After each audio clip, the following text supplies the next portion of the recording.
Kimberly, good to see you out there as well. Again, my phone lines is going to remain open. Where is my phone? Where is the device?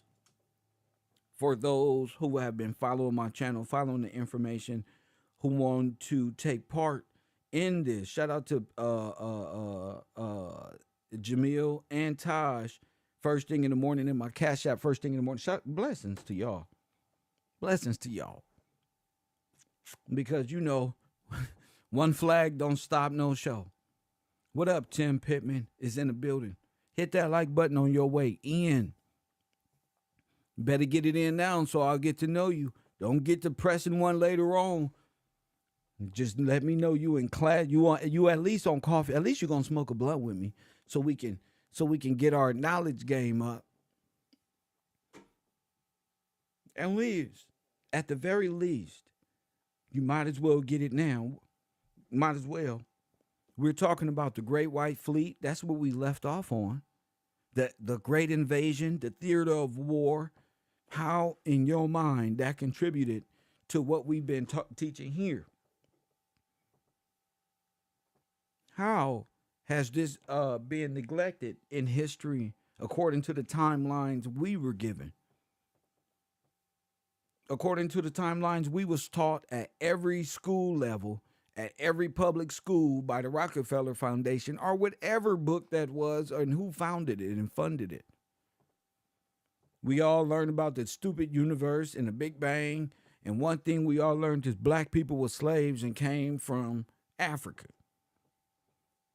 Besides that, it was just American Indians, beaver catchers, and cowboys, and early Italians and Polish people who settled in the early 1492, where they exchanged turkeys. That's what we was told. Good morning to you, KG. Good to see you out there. And I know that's kind of like the simple form, the urban simple form, but it is what it is. Karen Devine, good to see you. So, going back and realizing most, if not all, of people claiming to be under the color code of law by the term white are all foreigners to America, and somehow has convinced us that in our brains, because not in real life, you don't even got a passport, but in your brain that you somehow a foreigner as well by way of the African American slave trade. But now we learning, are we gathering knowledge enough to understand that this slave trade did not go down, and it was actually an exodus. The slave trade more than likely didn't go down the way it was sold to us. It actually happened in reverse by way of the exodus that happened here in early America by the colonial society. Shout out to Taj for that information. By the colonial society. It's like you've been whitewashed in history. You've just been whitewashed, genocided, and whitewashed and paper genocided. And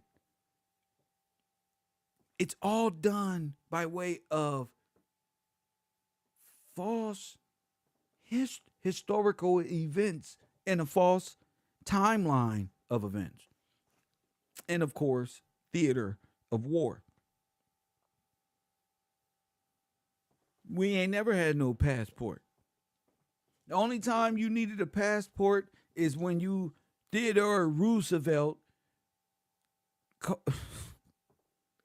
got you off your own land by way of a grand parade or some old bullshit. We looking more into this fucking world fairs.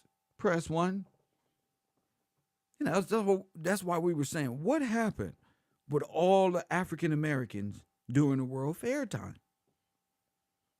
I mean, if all of these buildings exist, where the fuck is the Indians? And where is the Negro? Then you got people on YouTube saying, well, the Negro was a slave. Not, bruh.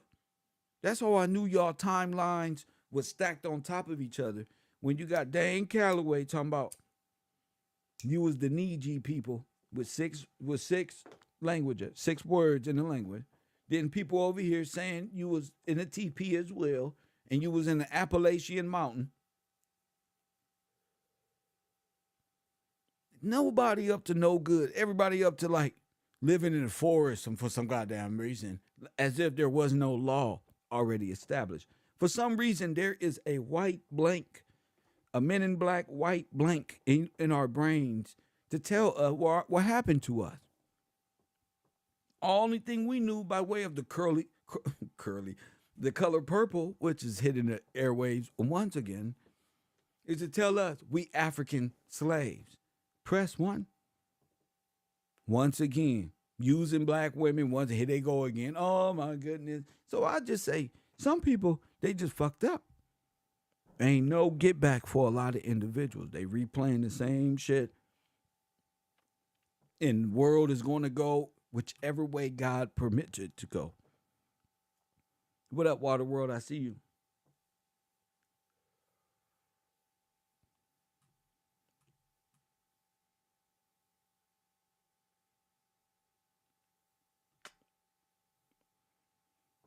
So when you're talking around this time, I began to realize, well, wait a minute.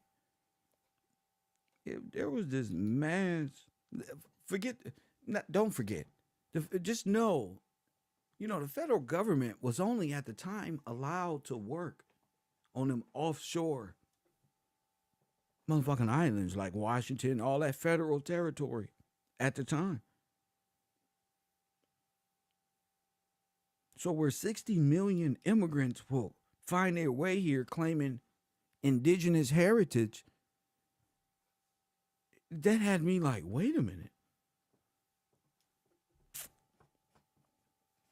The new Leonardo DiCaprio movie from the 80s with no black people when they first got here. I don't understand what that means. Healing the power of sleep. You got to call that in. I don't do stuff like that. We don't just yell stuff out like that here. Sorry. You got to call that in. That don't make sense to me. So, understanding that they did a complete history wipe and then got us inside that 14th Amendment citizenship by way of force. That was what I was saying was your initiation and robbery, initiation into your own death trap. Ever since then, you lost your status of a free person and you went into debt bondage with the collective, who was already in debt to the king and queen. So while y'all worried about Queen Charlotte was a black woman, well, so was King George. What's wrong with y'all? So was King George. That's where it's just, I see why it's a selective few that's intelligent, that want to be. You wasn't even allowed to date outside of royalty. What are y'all thinking about? You're not allowed to date outside of the bloodline. You will lose your whole estate. Press 1. King George. That's his estate. King George wasn't no white man. Queen Charlotte was robbed by the federal government.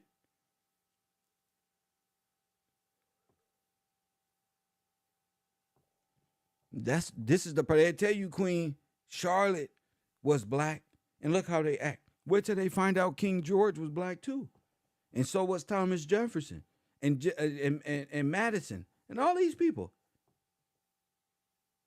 Wait till y'all find that shit out. Yes. Wait till y'all find that shit out. That's gonna fuck you up. Y'all worried about all this other shit. You need to be worried about what's important. Not only Queen, and wait till you find out King George was President George Washington. Wait till you find that shit out. You this close. Wait till you find that out. Then you're going to find out that they black. And then you're going to say, wait a minute. Black people enslaved us? You this close. You fucking this. Keep pushing that envelope. Keep pushing them. Wait a minute. Charlie was black. And all these people. But what about the king? Oh, yeah, that was King George. You know, the same King George. But you ain't got it yet. You ain't even got y'all people. Who ended up with the crown? How did she end up with the crown? Are we talking North Carolina? Are we talking North Carolina? Are we talking the Carolinas, period? Come on, talk to me, I'll talk back. Are we talking about the Carolinas though? And we not asking the right questions because we keep identifying as black. So nobody hears us. They have earphones on. They ain't listening to you. Because your enemies have convinced you to be dead in law. Law is your standing. So you're not standing on no square if you black. You just running your mouth. Trying to get a handout for black people. When the black people is a slush fund for all foreigners. So you end up doing what Martin Luther King said he made the mistake doing. Fighting for everybody else's rights but yours. Y'all don't fought for everybody else's right to rob you and live amongst you at the same time. That don't make sense. Y'all all went against Devin Haney. Y'all some haters. Y'all some self-hating, entertained haters. I'm proud of Devin Haney. Woo! Through Lomachenko, sneaky little fucking left hand, stiff left hand, and quick little butt. He stuck it through, beating with point system. Easy jabs to the chest and body, kept control. He ain't did enough. You gotta do enough to take the titles, fool. Man, you didn't do enough. You gotta do enough. Now it ain't racism. Nigga, this the perfect time to give Ukraine something. Nigga, they didn't give it to Ukraine, they gave it to a nigga, and you sitting up here hollering that it is real. Facts. Y'all niggas a boo. Nigga, that's Ukraine. They just robbed you in America by supporting this crazy shit. This Joe Biden slush fund. This Democratic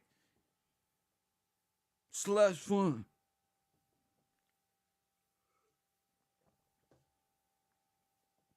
That's a damn shame. You know, y'all listen to these people. A good job. What do you say? Alawak Akbar? Alawak Akbar, bro. Alawak Akbar, bro. Whatever he said, bro. That's right, bro. That's right, bro. Fuck that one. Y'all tripping, bro. I said, damn, these people don't. Our culture the only people that will boo the brother in Ukraine. And was that the most reverse psychological fund Ukraine tomorrow morning? Here's one I have ever seen. That's all that's on the news today. You got y'all to go boo, boo. Yeah, bro. I feel Ukraine need to be supported, bro, because Lomachenko. Everything is political. You just don't know. You've been in a time machine since motherfucking 9/11, 2001. Stupid. Prince, when you've been like this ever since. Your news has been nothing but propaganda. Granted, after George Bush and Clintons and Obamas and them all ratified these dumbass bills, they just been playing mental games on you legally. They legalized the deceit. Now you walking around talking about we being mind controlled.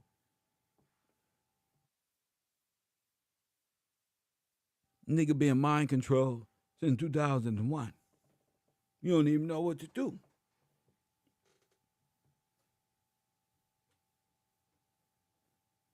The whole red pill community imploded overnight. You don't even know what to do, D. Everything's fucked. The whole nigga, you been living in a dream motherfucking world. There's a whole motherfucking time. Tell the truth. 2000 and what? Your ass would knock right your ass back to sleep. Every time your ass about to get a paycheck, here, go to bed. Woohoo! Somebody else need help. Perilous state over here. International money needs to be funded over here. Just another reason.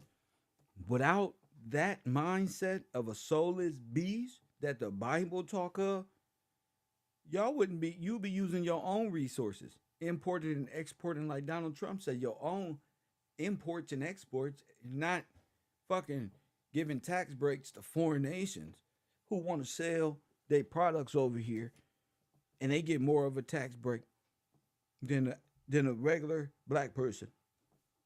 They red flag our community to give the whole communist state of China a whole fucking distribution deal. They don't let Jay Prince and Suge Knight do distribution, but they let a whole communist state. Hey, D-Jack, look. They let a whole communist state. That's the sad thing about it. Tell the truth.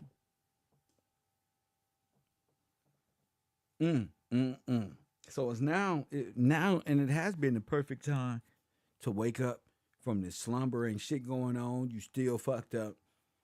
Only thing you're supposed to be knowing right now is who, what, where, when, and why, and how you got to this point of nothingness. Because that's all this shit is. Especially black entertainment in our community. This shit is. I'm really like scared for us. Not scared, but I'm like, the fuck is y'all gonna talk about tomorrow? Ain't nothing going on in our communities but astro theology and entertainment. Hit the like button and subscribe. Astro theology, so wrap his brain, and entertainment. And imagine it always Hollywood. This is what destroyed our people. Entertainment. And you got entertainment with the 14th Amendment. Your ass been singing and dancing this whole damn time.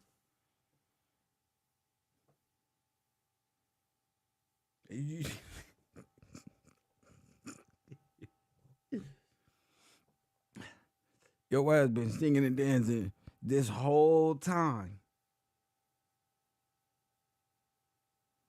Your ass been nullify baby to sleep with music, rock and roll. You put your trust in the devil. That's what you do, not in God. We put our trust in the deadness of life. Cause ain't no real. Look at LeBron James and them. Ain't not one of these niggas. They all shut the fuck up when it came to human rights and shit. If you start talking human rights, here come the entertainers, Plies and them trying to talk about, why don't y'all go take the COVID shot and vote for Joe Biden? Why don't you vax that ass up? Everybody just walking us down into our own genocide. Press 1. And we let the entertainment companies and gurus sweep the shit under the rug by way of the nigga at the Apollo. Press 1. Next. Oh, you thought I was feeling you? You niggas is munch. Next. Press 1. What? Nigga. Pound. Booty hole brown. What? Next. Press 1. Jesus ain't my butt. I want to switch. Press 1. Next. Press 1. They trying to flip. Press 1. Next. Huh? Before it's finished, here's the next one coming. The next one is here. All this shucking and jiving, bro. And we just degraded. Damn what you do, bro. But the degrading and the ideological subversion of our society is worse than I've ever seen in any culture, bro.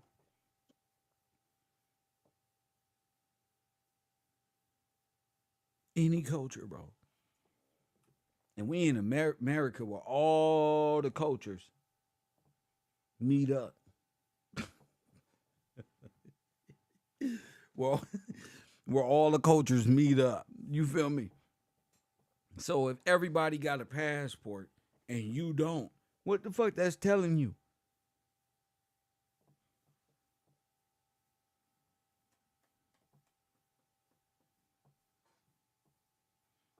They don't took every now the country is down to its last leg. Mm, mm.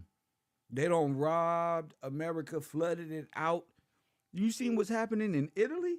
That shit being destroyed. It's falling apart. The truth is, you want the truth? The whole world is falling apart. Nigga, they sinking. Press when all these imaginary lands, they don't have nowhere to go. Y'all talking about some damn melanin, nigga. Nigga, ain't no sunlight in Europe.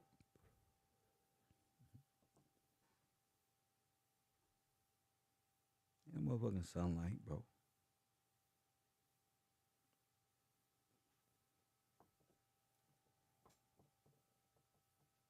Sun come out there, nigga, it's still freezing cold. Cause that ain't probably ain't even real. That's probably one of them Japanese balloons. Press one. New York, oh, it's underwater. They saying the weight of it's really just destruction. Florida too. They just made that up. That's not real. You know, South America and North America ain't even really connected. It's only connected. Never mind. We're gonna talk about the Panama Canal and all the Pan Americans in the world.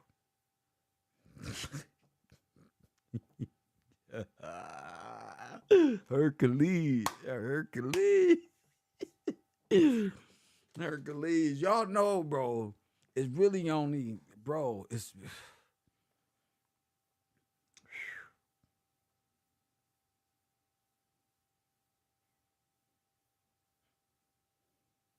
so. If I was y'all, I wouldn't even be panicking. I'll be really just living life at peace. Find a way to live at peace with who you are.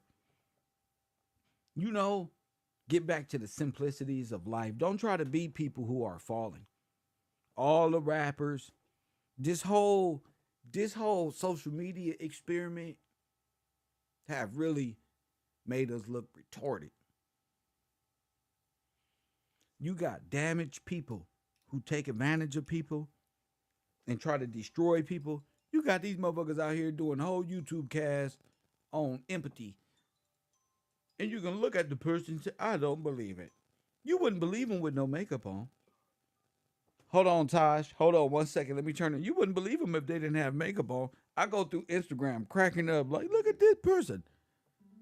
And it's gotten psychologically fucking witchery. This shit has got like a witch all over it, y'all. Females need to stop acting like we simple people. And we're going to talk more about this dumb witchery.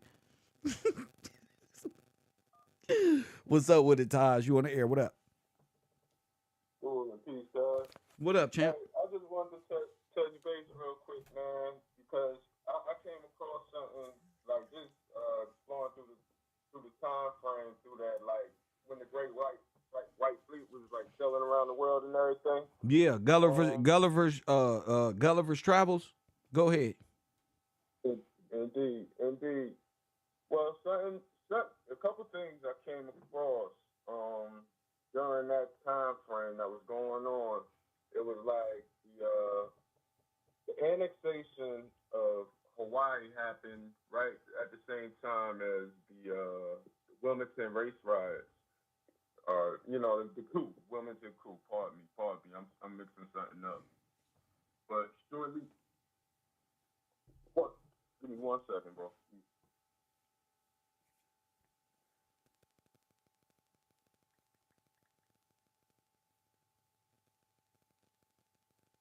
All right, you can hear me? Yeah. Pardon me, pardon me.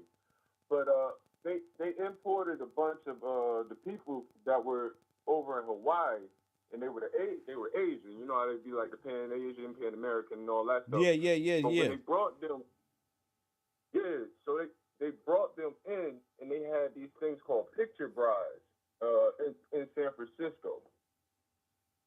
That's kind of when I had a question. Is that like on some 14th Amendment type of stuff to get people anchored to the land, almost like, and then when they having like anchor babies and stuff like that, could that be an Well, they interpretation have to a them? huge. Well, check this out. The information leads you, answers all questions. So, where was the first bank, Wells Fargo Bank, established? In Frisco, Got you, got San Francisco. Remember, they was taking the gold from San Francisco back to the East Coast via train and federal government. you. Right, They was getting the people out right. of there and the gold. That's what the gold was really about. Got you. And they were coming in. All right, all right, all right, all right. What And then what they what's the had the 49ers? 1949 or 1849? 1849. Got you. All right. This is another quick question I had because it I know I'm in the right space, but when I went through, you remember they had the panic of 1893 when who was that? Was that Cleveland? When Cleveland took the gold and gave it to J.P. Morgan. I ran that up to the panic of Wait. The 1907. gold rush was 18 what? No, what I was just now No, referring no, to was no. the panic of The 1893. okay, Oh, 1849. okay, 1849 gold rush, gold destruction. Now you talking move up to 1849. 18 what? You said with Grover Cleveland? 1893. Move up to 1893 and now what was you saying? It was a panic. It was the panic of 1893, and that's when J.P. Morgan they signed the gold over to J.P. Morgan, and J.P. Morgan essentially got all the gold at that point. Has that gold ever And then been that gold never returned to America? But go ahead. got you. All right, I'm trying to make the connection to the panic of 1907 because How how far can I is say this? 1893 and 1907? What's 14 the years. 14 years. what the fuck is 14 years? There's no time. No No time. time.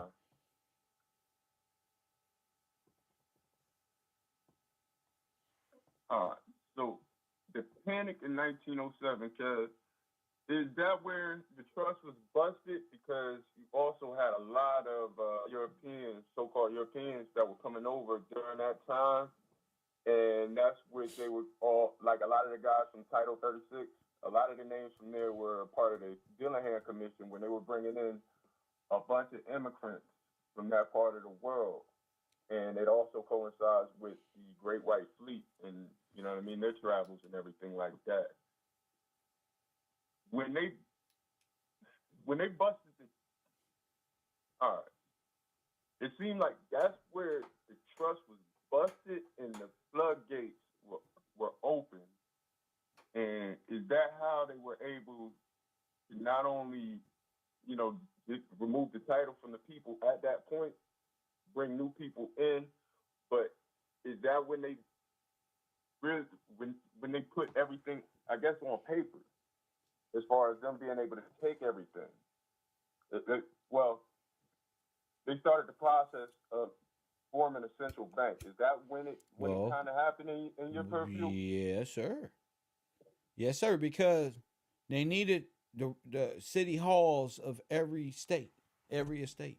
They needed all the names. That's where they was getting the names from. Mm, That's why all the towns was burned up back in the day. Everything was left but the vaults and the banks.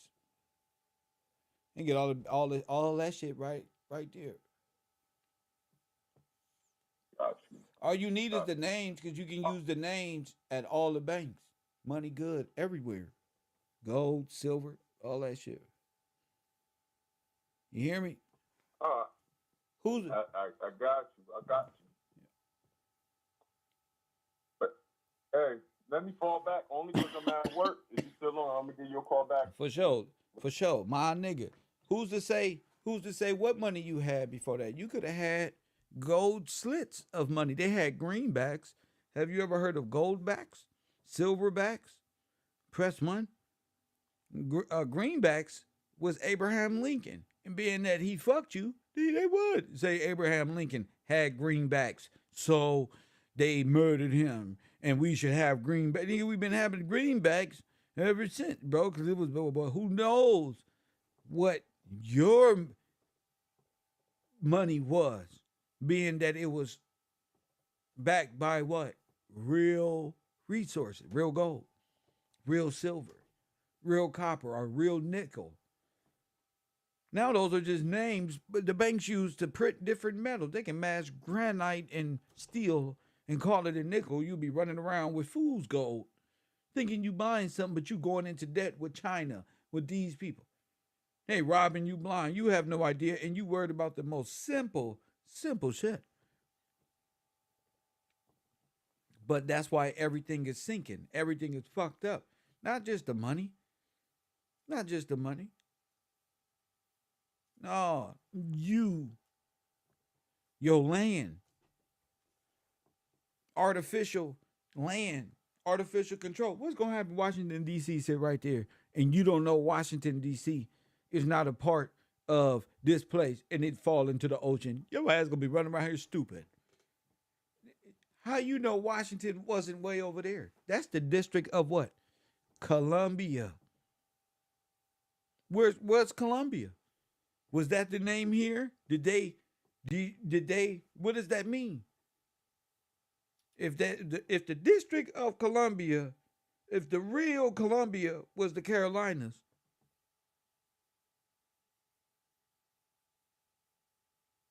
and that was the banking system of press one, then we got a huge problem. And you got to ask these questions. I love asking these questions.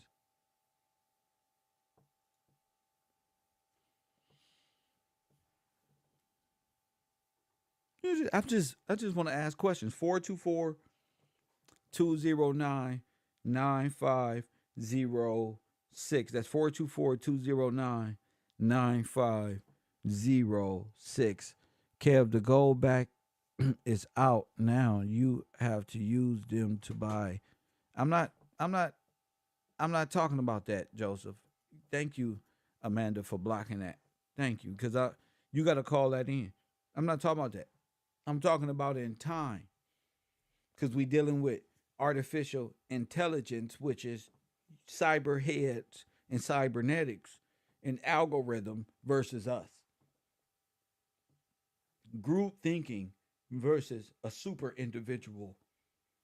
That's you and I. So you got to be able to speak. 424-209-9506.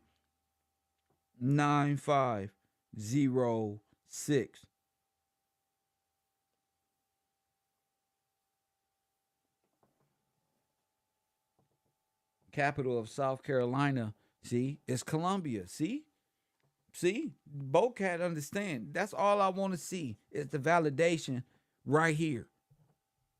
Because that's the Hellfighters. Remember, all this was going on. So if they defeated George Washington and they defeated the South, which is North Virginia and South Virginia and the Dixie line, that means they took Columbia.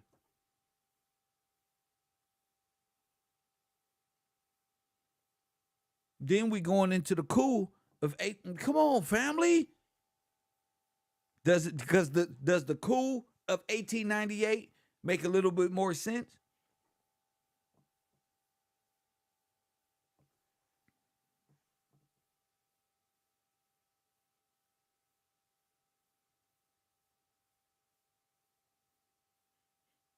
If that's where it is, then our history is nothing more than just theatrics. Hit the like button. Our history has been nothing more than just when we look back on history, it's like the man in the high castle. We just watching film. Now, from our end, let's say we lost, then we're just watching theater. It's not even real. Let's say we walk and we're just watching propaganda. Oh yeah, then America, and then they went and fought Italy. Well, Joe Biden, Japan, Italy, they all together right now talking about Russia with Ukraine. This is like Nazism all over again. And America is right with the bad people once again.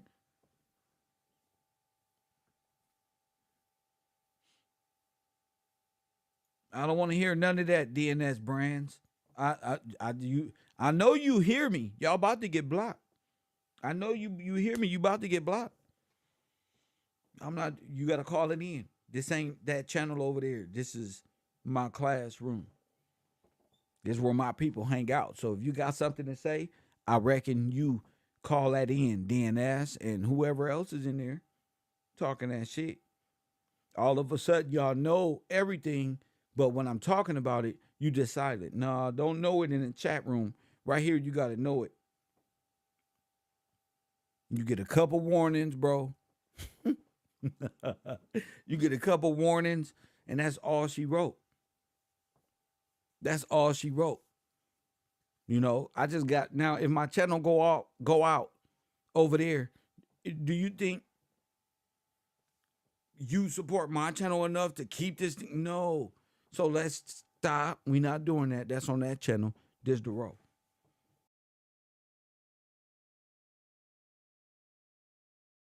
See, stop the beat right there. Hold up. Let me get this microphone. Let me say this. While I wake up and put my broadcast on for my students in channel 54, this was a lot of work being able to do this.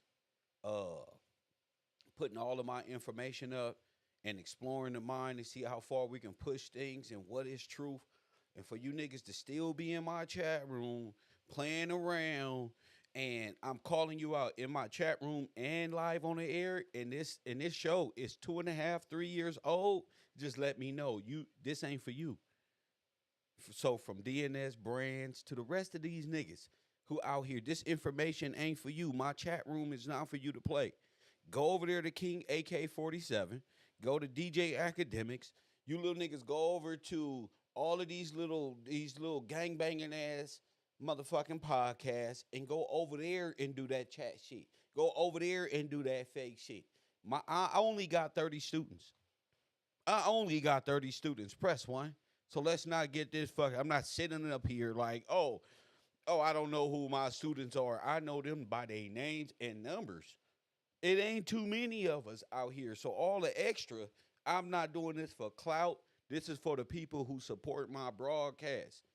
So you little lame ass niggas that don't show up, I'm just want to let you know, I never needed you. Okay? I never needed you. I've been playing like, hey, nigga, stop playing. Cause I'm a nice guy. But I don't want to be nice no more. Especially to motherfuckers who take your information for granted. You get up every day and bust your ass, and these motherfuckers sit up here and play and try to wiggle room. Why not be real? Why not be a real friend? Why be a fake friend? Why be a fake supporter? Why not? Just shut your fucking mouth. Don't say nothing.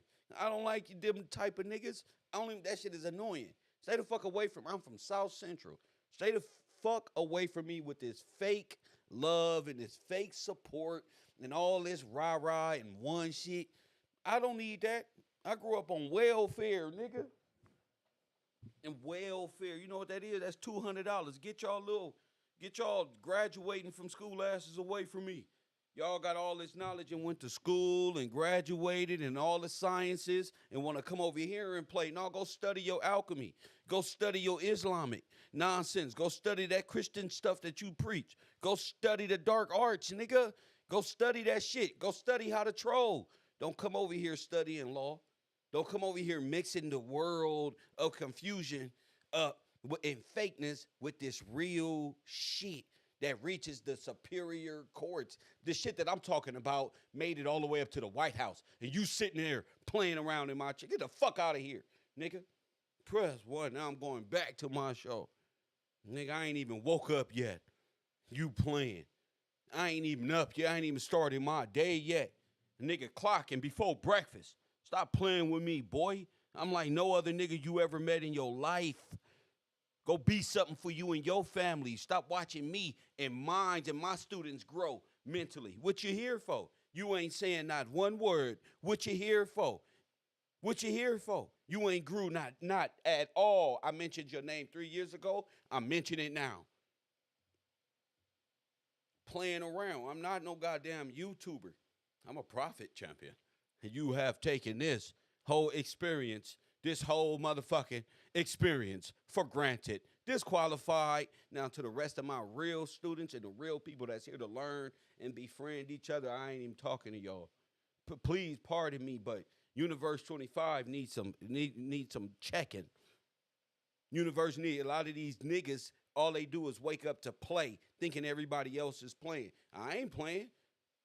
I'm not playing. I don't wake up and do this to play. The people who support this ain't playing. They don't want me to be playing with you, a non-student. I'm gonna tell you like they tell you in South Central, the essays. Hey, just get the fuck out of here, eh? Just get the fuck out of here. You're not wanted. You're not a friend. You're not a researcher. You ain't trying. What I'm gonna do with you? All this information is to rattle the bones of the dead people. And you playing, that means you a demon. That means you know this. But you choose to play, not to go to war. You choose to play. And that's what I mean. Every chance I get, I'm going to make it known. I don't want y'all around me like that. Y'all take that play shit somewhere else. If I notice your name been in here for years and the only thing you got to do is play, I'm waiting on you to type. Trust me, I got my students with numbers. So ain't no more just pressing one to get up in here and Kev, we with you. You're not with me. When LAPD come, you ain't going to be with me. If I go today, you're not going to utilize none of this information. You're going to disperse and say, I told you they was going to kill him. Get your weak ass on. Press one. Now, I told you they was going to kill him. I told you he wasn't that. That's what they going to say. Press one, they're going to develop all type of YouTubes. They're going to develop it all. I told you.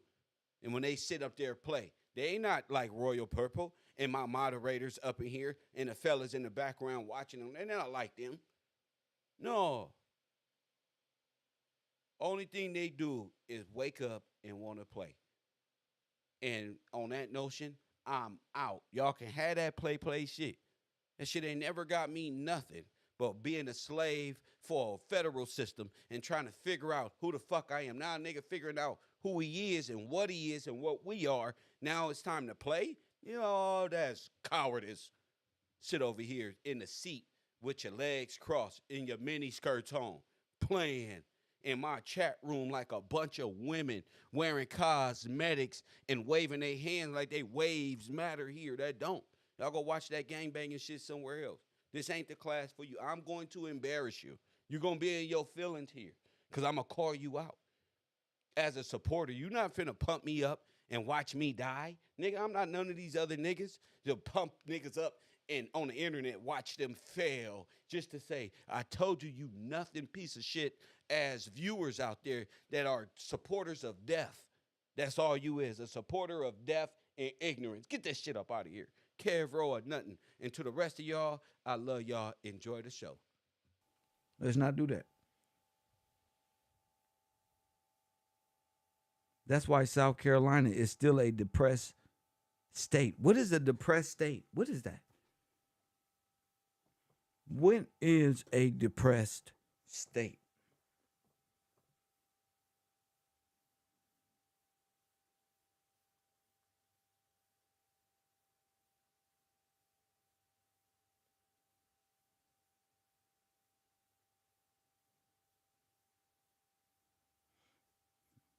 I don't know. It looked like a state. It looked like a mental health. You would have to break that down. You would have to break that down. You start thinking about this time like, damn, remember we went back and we watched that movie Whitewashed and all of these people didn't know where they was from? in a very bad state of affairs. There it is. There it is. There it is. They had no idea where they was from.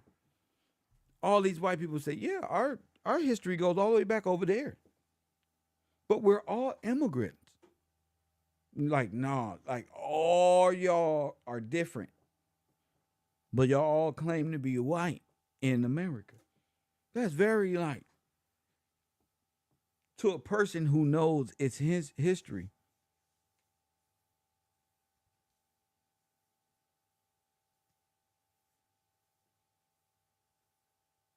It's like a whole mind fuck. So you got to be mentally prepped and to be able to handle what you're looking at. Because these people are coming with, oh, yeah, at this time, they defeated the blacks in Wilmington in 1898. They defeated the freed slave blacks. They tell history from a Alexa Wikipedia state of mind. Nothing of no real experience, you know. So everybody's teaching from you got to teach a display. This is what it is. This is American history. But that's just from y'all. But from our state of mind, it's like we was already here, and you invaded us in the early 1900s after the taking over of our banks. Then it was a investment in war bonds and liberty bonds and steel pennies and this one and that. The robbery just kept going on. The trauma, one thing that keep going America going is the trauma of black people and the rearranging of its currencies. That never changed. Not long as the banks are in charge of, because they're always trying to balance the budget by bringing more of their family members over by way of the federal government. Everybody playing dumb, but buses and loads of illegal immigration is pulling up in our communities all over. Now they both playing the game, and they both are for illegal immigration. Both of them, Democrats and Republicans, for they are illegal immigrants themselves. Title 42 make it clear. Even if your parents forgot their green card and you was born, none of that shit mean nothing. They fucked up like they did with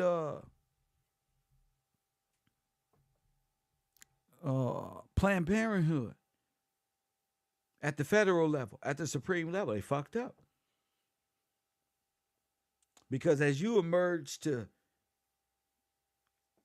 dowers and this being your homeland, it's putting a lot of holes in that charter they call the United States of America. Each person with a mind fires a cannon at the historic timeline of events. That's why it's important that you actually take part in this mentally and verbally, so you too can see it when you watching TV. Like, wait a minute, I know this, and it doesn't hit you by surprise. It doesn't hit you by surprise, and you don't get caught up in group thinking. You know, whatever newscaster is on, you know, you actually have a place where you can discuss these things and creating ways to fix the amendments to protect immigrants. Exactly. Exactly. And you got to understand, it's all by way of stealing from you. You can't go begging to be black and then fight for black right. You have to be who you are, because they're black. You fighting for some black identity is the downfall of your heritage here in America, because they're all here by way of indentured workers. That's what you come over here for, with a green card or a passport. One thing you know here about America at the federal level is In the in the in the words of Friday, you gotta have a job to live here. We don't. You see the difference? I mean, if your visa run out, that's how critical that Title 40, nigga. If your mama's and them visa ran out like 21 Savage, you gotta go. That's why all of these subgroups is mad at Donald Trump, because that's looking like this is gonna hurt, and they have to flood these people again. Not that many people are being born, so they have to. Then you got all these nations being destroyed. Yep. What else you gonna do with them? America is going to adopt them by way of 501(c). They be doing adoption agencies. They be adopting kids. They be stealing kids and adopting them out. Press 1. How do y'all allow y'all adoption agencies to steal foreign children and them children be adopted? How do y'all how y'all gonna explain this shit? How do y'all take people kids off the street and they end up in adoption agencies all over America? How is this even possible?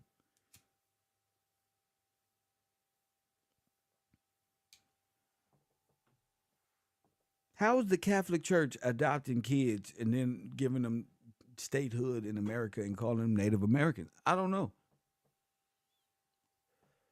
And everybody's playing, everybody knows this. But African Americans, shit we don't even think about. Why? Because you doped up with every traumatic shot they give you every day, all day. If it ain't entertainment, it's trauma. Soon as you about to get a light of entertainment, trauma. The entertainment at its most craziest state right now. Then behind that, trauma. The black button. Remember the color purple? Yeah, what happened? With Oprah, they remade it again. I know. They need to stay. Yeah, they want to. They need to stay. That's why they have to raise the debt ceiling. That means more debt. They need to stay. They know. Yeah, I've never seen this in my life. You got to stay so bad. You got to raise the debt ceiling. The federal government is in such a state of affairs that it has to. We needed it. We needed what?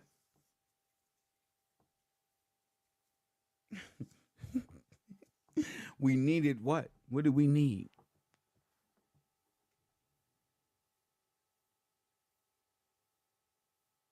Write and fake this, fake that, via assembly bills and senator bills, the creating ways to fix the amendment to protect.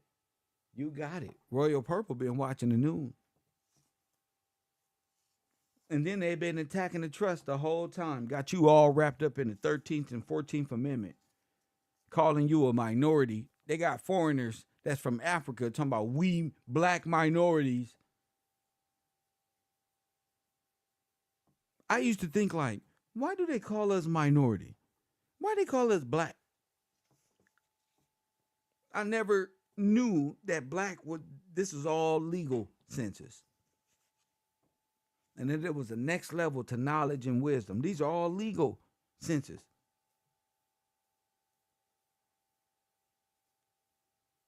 These are. Why would you need a Color Purple remake? Why would you need a Color Purple remake? Not turn whatever your name is. Why would you need that? I don't think we need no damn Color Purple remake. I don't think why would we need a Color Purple remake? That's how I be knowing a lot of y'all don't belong here. You sure don't. That's what I be saying. A lot of these people don't belong in my classroom. That's why I'm. Let me see. Yeah. Why would we need a Color Purple remake? Why we gotta keep seeing false history? Why? Why? Who who in this classroom think we need another hit of uh, Color Purple? No, no, don't say it's sarcasm. No, no, no, no. You typing it. I told. Why are you being sarcastic in my chat room? Why be sarcastic? That's why I say call it in. Could you block that person for 300 seconds, and if they ain't call it in, just block them permanent? Yeah, because ain't no reason for you to be here if you just here to be sarcastic on the chat room. You think I can see your sarcasm, or would it be better if I heard your sarcasm? If I heard it. So again, you either get a good sense of history or you have some artificial sense of time, history, uh, scripture at that, and who people are in this world.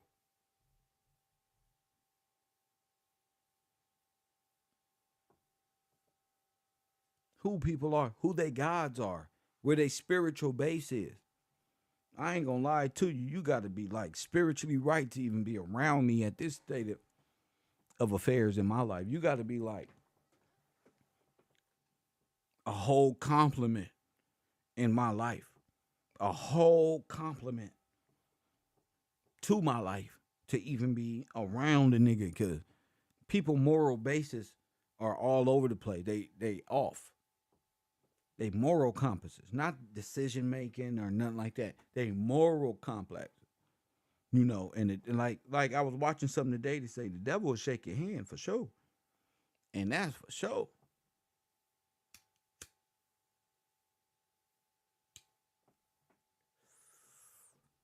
So, getting back to the topic, a lot of people, even black foreigners, are perpetrating two different Americas. There's ours, and then there's theirs, white versus black game.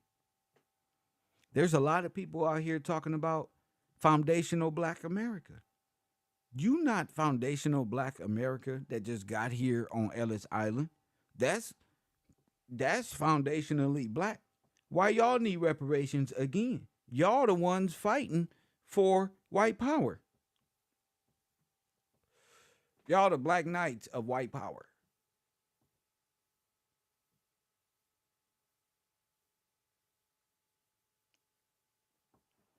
Y'all the black knights of white power. FBA. Trying to create rift like, oh, immigrant blacks are different from FBA. No, they not. FBA is foreign black. Enslaved, that's all, that's nonsense. We was robbed. See, there's levels to reparation. For you, FBA, you should be allowed to be a 14th Amendment citizen. A lot of y'all, I'm not even talking to y'all. I'm just showing the difference of intelligence. A lot of these people are Germanic. Like Mike TV, little light skin. He's a German. A lot of these blacks running around, they ain't got nothing else to do. They just foreigners. What's the difference between a first generation foreigner and a third generation? Nothing. Time. However long them niggas is asleep over there. As long as them niggas is asleep, you can be whatever you want to be. Yo, Kev, you got to talk about them minstrel shows and slave movies like Roots. We talk about them all the time. We'll talk about them. But I don't know what minstrel shows you talking about, but we talk about them all the time. Right now we talking about how foreign intelligence whitewashed Black history. 101, the battle of artificial intelligence. Now we talking about all that right now, to be honest with you. Because again, we talking about the Victorian. I just put up on my last show, the Great White Fleet. We just put that up.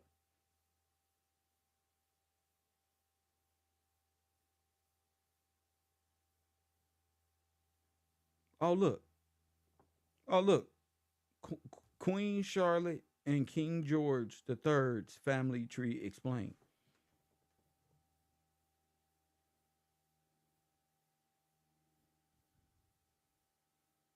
It's just in the news.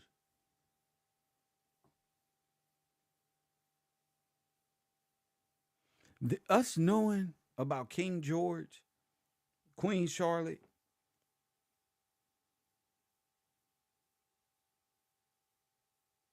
being that that's a black estate, that's different than a North African black or some old foreign type of. You got to ask yourself, how did they, foreigners, Romanov, Russian, the Swiss banks, how did they end up with your estate? And you got to go through the allegorical concepts of religion because it's all made up. You got to understand that those allegorical concepts is not real. That's the illusion. Right now, our people, in order to get to the truth, they gotta get past the artificial allegorical concepts of time, of God, of all that in their minds, because that's where they stuck at their discipline of fear and shit. Hit that like button and subscribe. Now that we know about the Great White Fleet, you got to understand that all of these states you claim you live under are nothing more than charters, incorporated ships, just charters. Going back to Theodore Roosevelt, the trust buster. They trust busted when they split up the nation and started naming them these states and put a highway, federal highway, and connected all these states through a highway. Fact.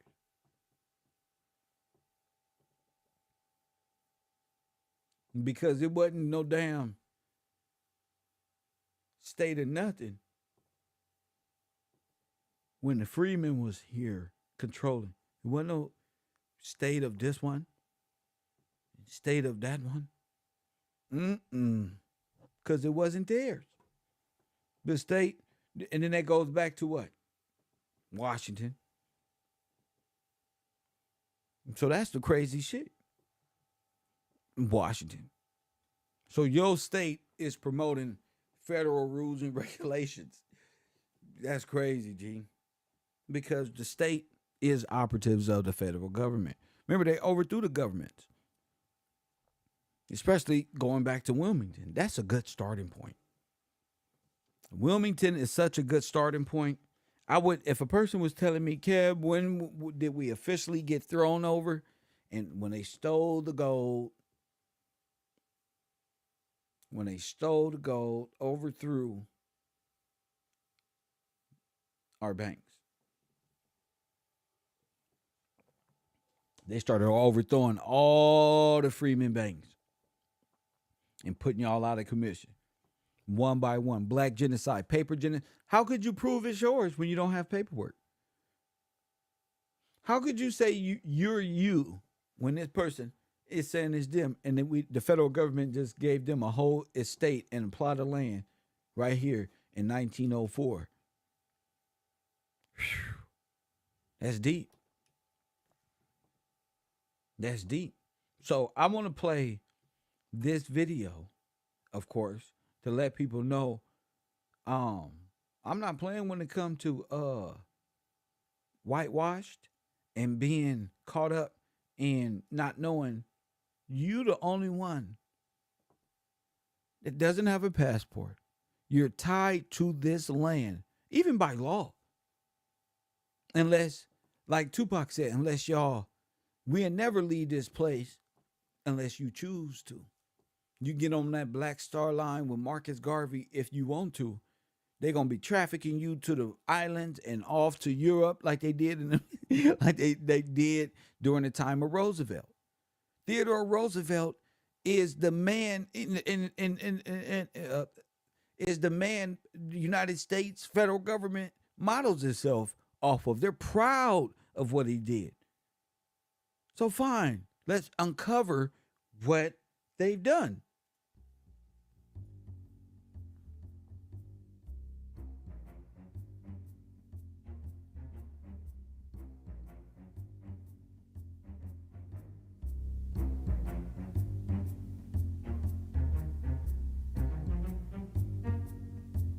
I don't have any trouble admitting that I'm a racist. I think it's absurd to try to fight with that. I grew up in this society. I was conditioned by it. I think internally in my psyche, I have grounded and rooted those attitudes, and I see it in me all the time. I don't like being a white man, and that's where I still am and working on that, because I know what I've done, what people like me have done. Part of being white is just not in any way acknowledging what it means to be white. I have a white skin, and that with that white skin comes along a whole mess of privileges that I have, and I don't ask for them, they just are there. You have started to break the code of silence a little bit when you start talking about white people and you start talking about this stuff. And you find yourself suddenly all alone.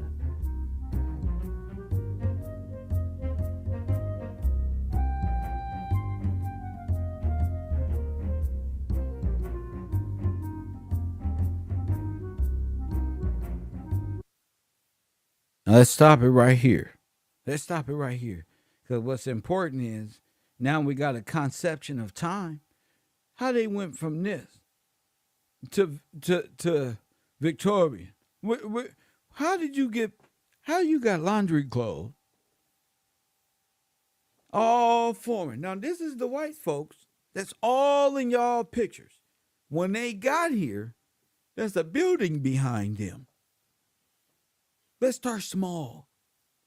There's a building back there. When your forefathers got here, not in time immemorial with Indians, when they got here, there were buildings already here. So make it make sense to me.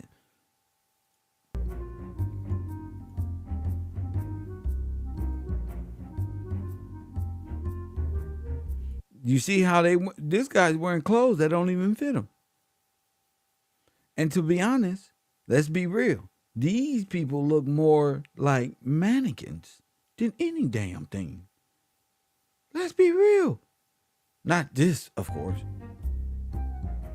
How they get all these suits and furs and all this, we're going to talk about that.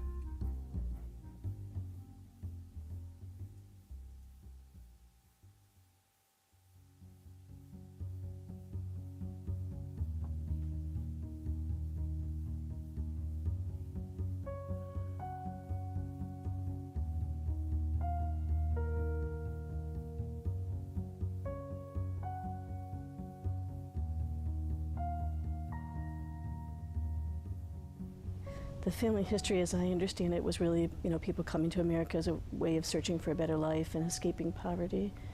And it has often seemed to me that also meant escaping their roots, where they came from.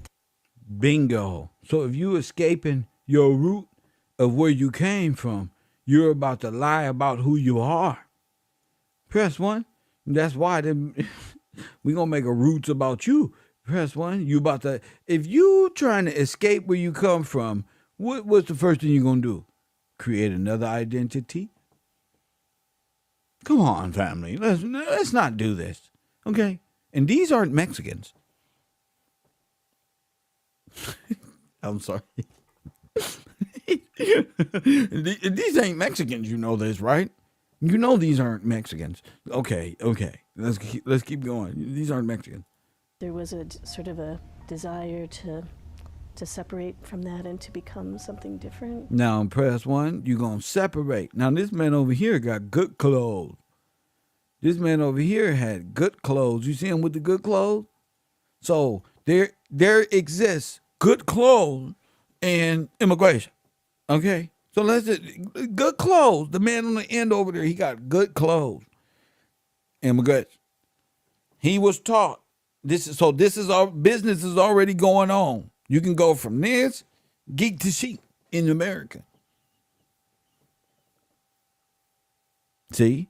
So if you got to create new roots in America, in new soil, that means you about to steal somebody's identity.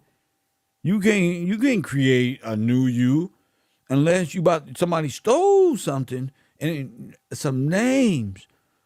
Like if my name was Kevin at the time, and somehow this federal government got my shit by the banking, stealing shit. And now they have to give their name over to this person way on the other side. Hell yeah. Or whatever your family name was. And they're giving your name and new roots. I mean, your shit that's tied here they want to uproot you and plant new tree. You get what I'm saying? They want to take away the tree that's been there and put down a foreign tree that's not even of the same land.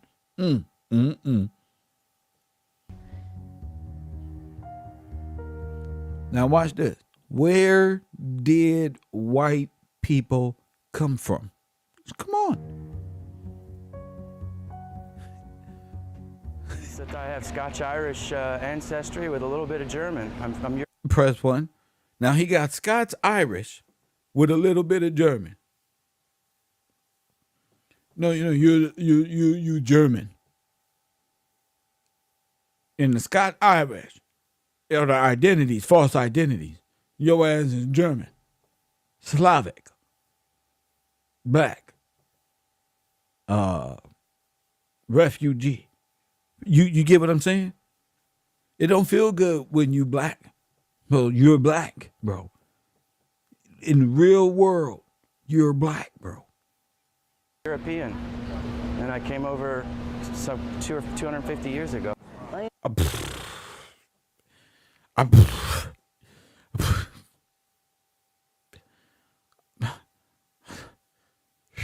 How he know history more than you?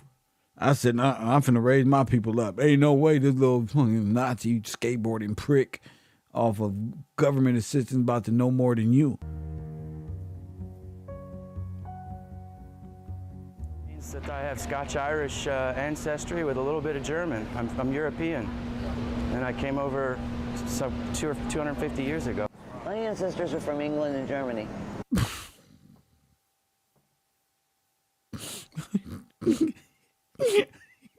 Hold up, y'all. Hold up. Hey, listen. Do y'all want to do this? I'm finna get a microphone and I'm finna go around asking the questions you want me to ask. White people and black people. Democrat, German. That's the basic shit. Where do white people come from? My ancestors are German and Russian and Scottish.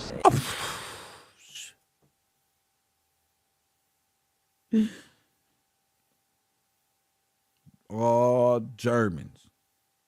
So America is Germany.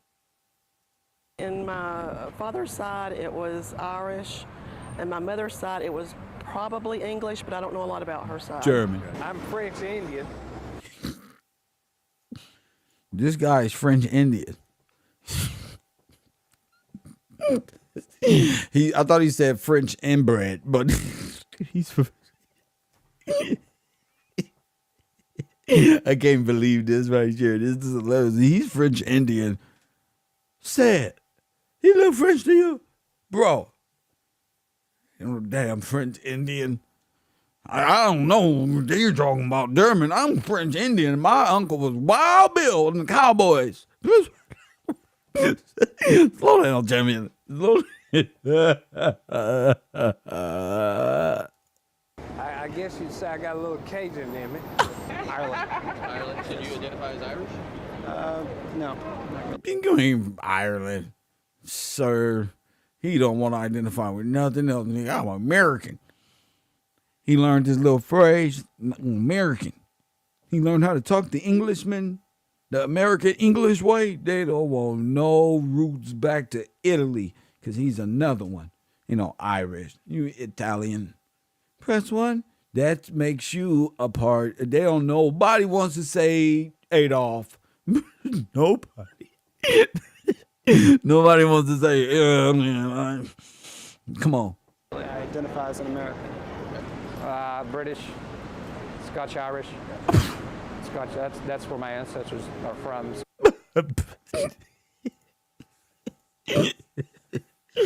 Oh, I'm getting that. I think that all of the King's men and all of us are British for some reason. I think all of us are Irish Scot.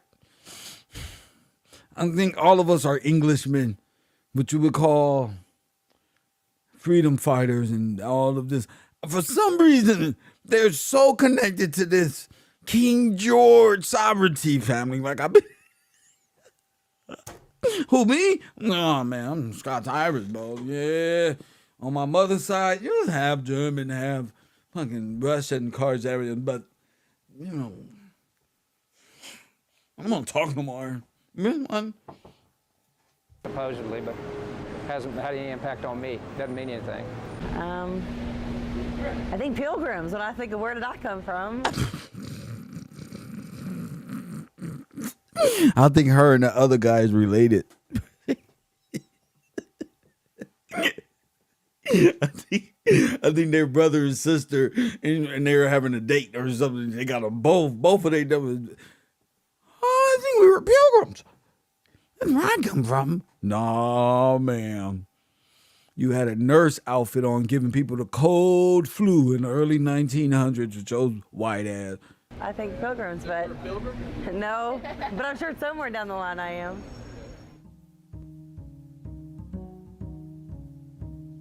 Because they were Irish, there was a lot of oppression, you know, because they immigrated over from Ireland. So I thought a lot about what that was like for them as Irish people, but I never thought about what it was like for them.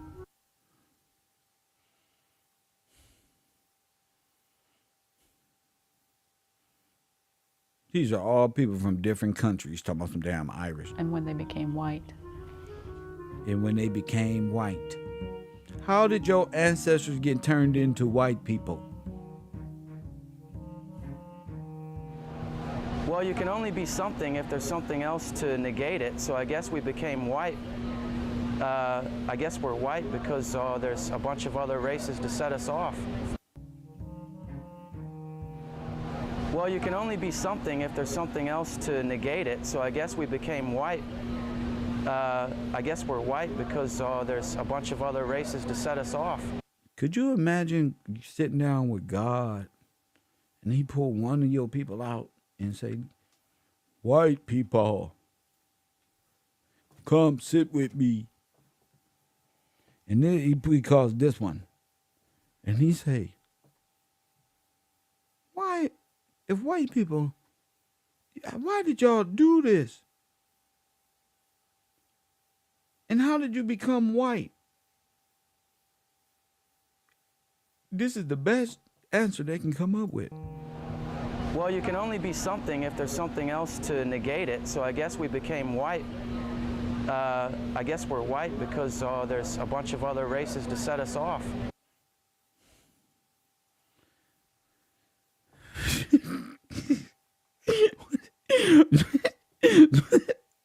Everybody, so this nigga gave the excuse for mass extermination. Wait a minute.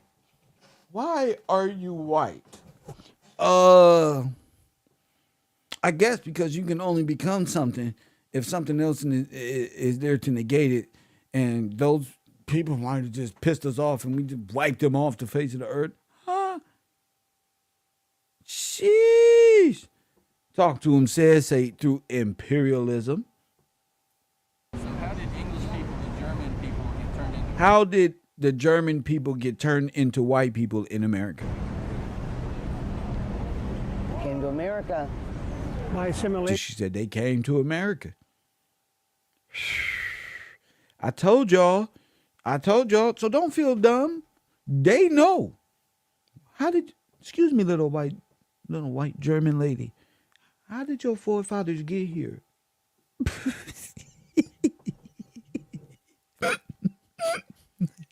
I'm going to call this series Reality Check, family. What the fuck? They just got here and they were white.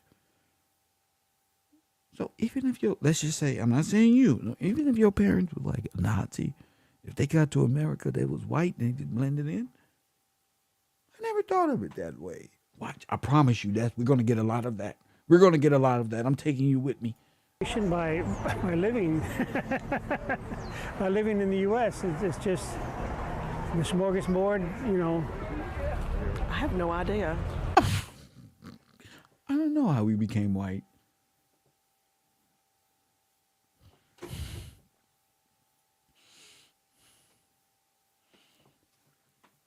How did we become black? Don't feel. This is where you're learning this at. If the white people don't know how they became white when they all are German, how?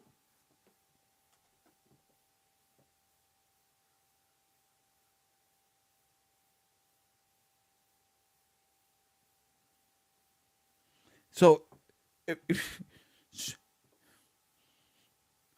you got to know who made you black and why they don't know that who made them white in law. And then you ask them, what is your root? They're going to say German.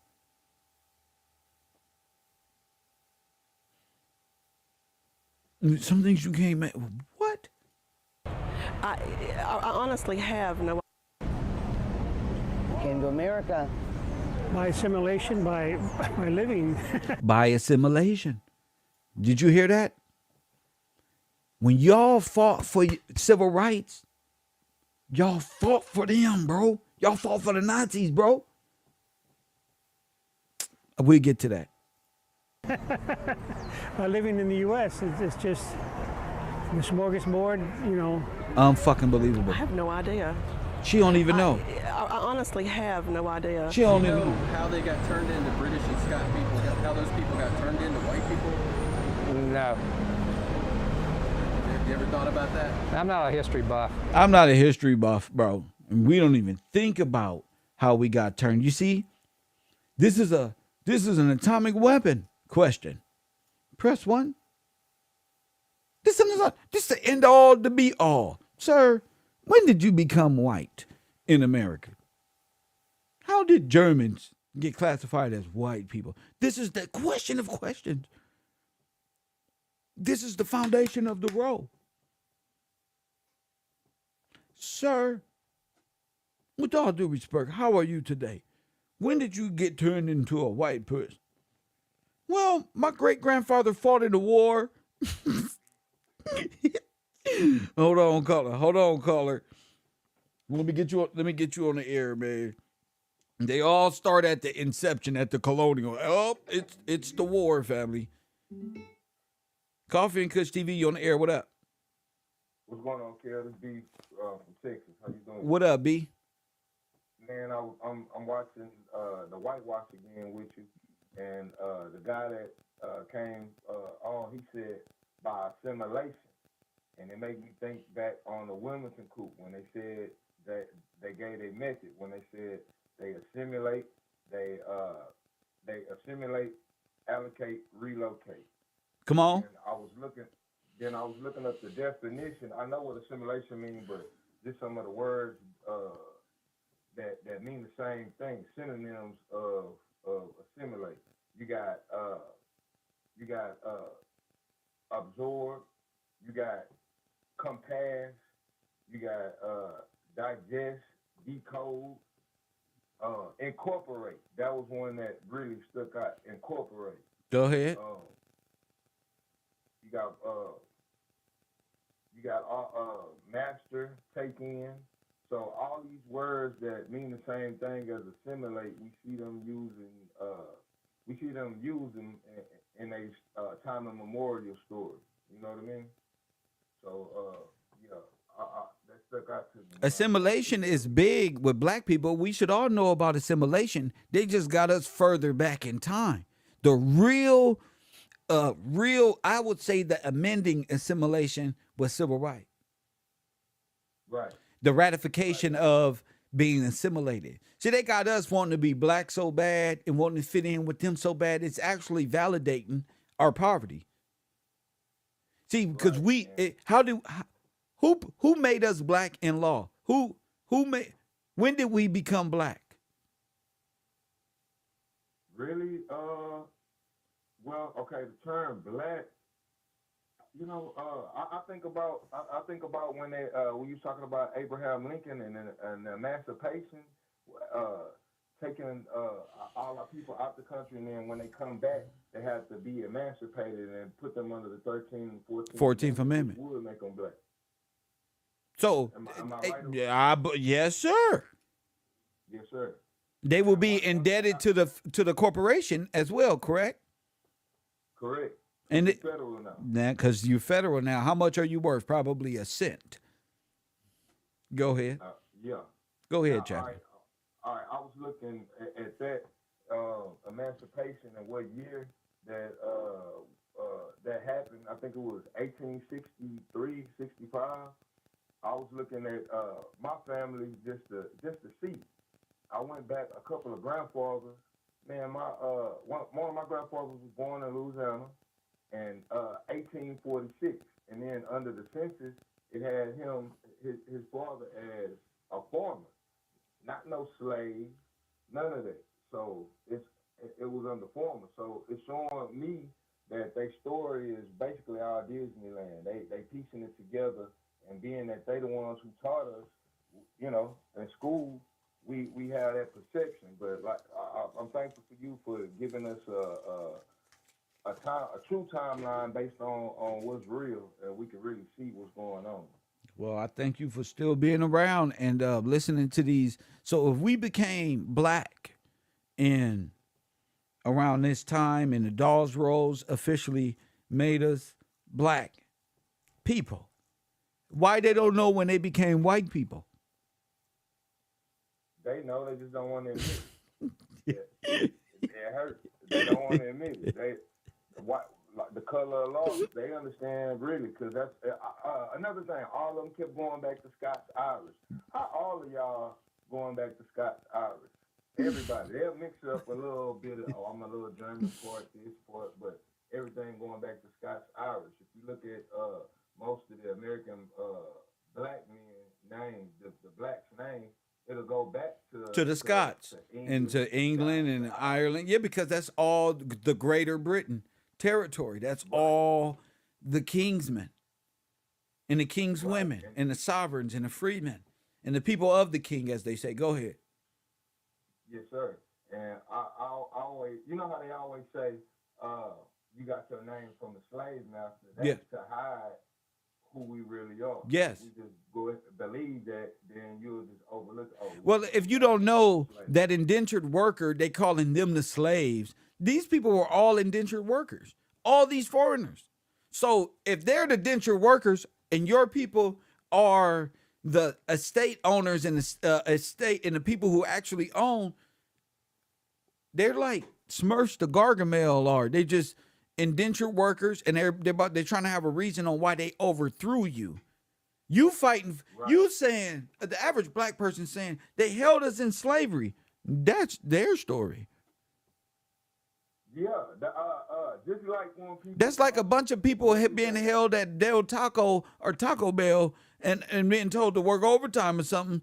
This is something is not clicking. You wasn't the indentured worker. You worked, but you were also a freeman. You can operate kind of as both, Dylan, if you knew enough, huh? kind of like the undercover boss. You working, but you own the company. Because or you over the company. Bingo. More or less. You the head of your estate. You the head of affairs.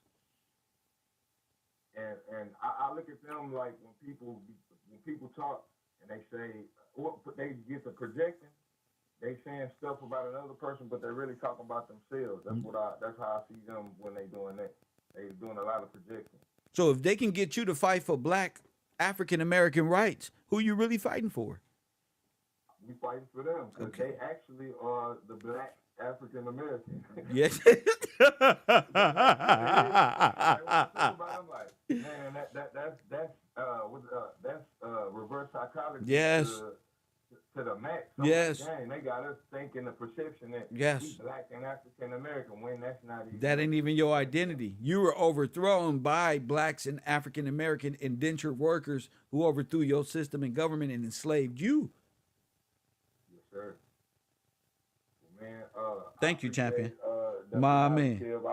I call back. Then my man, call back anytime. Shout out to the people in my Cash App. God bless you, Teresa, for all the contributions to the show. Especially now, you know I'm on this channel, so I gotta be professional and work this a little better. And thank you for always being there as a supporter, contribution, a silent watcher, and a person who presses one every now and then and picks up. But Germany. What I'm telling you is, when we going back to when I told y'all Germany won World War II and they all became American white people, this is the ultimate. I don't know how we became. How you don't know your history? You know Babe Ruth. You know when King Tut walked the earth. You wanted one step closer to man and the giant leap for mankind. Y'all did all that. When it come to like simple shit, excuse me, when did you become white? I think it was Pius the Third Pope of Rome, BC. Coffee and Kush TV, you on the air. What's good, Kevin? What up, Sid? Talk to me. Man, I've been doing some studying and what it looks like, especially with how the people saying how they came over as indentured workers and all of this. It looks like the main plan was like diplomacy through humanitarian aid. Yes. And that's how they set up the Imperial Army. It's all imperialism. Well, did you know you can move through humanitarian aid and don't leave logs of coming in and going? I just found that out watching this show called Blacklist. Yeah, they never even got to check. Bro, they don't even got to check, bro. They brought a whole. Yeah, that's a hell of a show, Blacklist. Yeah. Oh, that's a killer. Go ahead. Yeah, bro, it's that's even with the Great White Fleet. Go ahead. It was all diplomacy. They were going into different cities and giving humanitarian aid, and from what it looks like, they were going into key places and just cooping them. That's what it looked like. And when Taj put up that map, I said they were traveling and stopping at the Louisiana, all these little fairs or wherever they were stopping to deliver humanitarian aid. Because again, all that is going on, and the Spanish and American war is going on, allegedly. And we learned that the Spanish were actually burning down all the black people's shit. So it was really, what the fuck? Was they moving, what you call that shit? What's those people you pay to go to war for you? Little Minutemen and all of these little subgroups to attack and burn down. But yeah, go ahead. This is like Merchant Marines. Yes. Merchant Marines. That's what it is, Merchant Marines. They were humanitarians. They went in through humanitarian aid, and they would just coup all the different places around, like coup the Ottoman Empire, and it was and all orchestrated through like Russia and France because of the border lines that France was touching two different countries, and France used himself as a middleman and helped with the coups. I saw this. Man, Kev, I got a video I want to send you.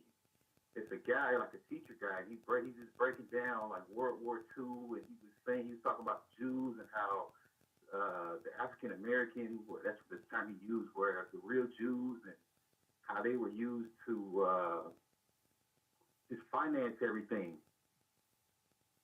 It's a good watch. Who used to finance everything? The British. Yes. They were like a neutral. They were the neutral Bingo. humanitarians, and they financed everything. They financed their own demise. Yes, sir. Yeah, but that's all I want to kill. I got to get back to work. For sure, champion. My man. My man. So people don't even know. Yeah, shout out to, who was that? Billionaire status, a militia, mercenaries, militia, all of that to destroy California all the way up the coast. They was bringing them in, dropping them off, bringing them in, dropping them off. And then they would send those little boats to make landfall. Just keep going. Boom, boom, boom. And then what's on the side of ships? Cannon fire. You can fire at civilians all on the inside, keeping what looks like a parade of ships on the outside. It's easy to do that. It's easy to do that. Barrage them in from all angles. Then you wonder why everything was being destroyed, and all of those old pictures of cannon fire going inside of please. They were shooting them cannons from real steam ships and destroying civilian towns, like that lady said in Tulsa, Oklahoma. It's like bombs was coming out the air. Dropping like, what the fuck? Bombs, all that. And they was using super cannons too. They was made by Krupp, Russian cannons, because again, they were simulating warfare events at the World Fair.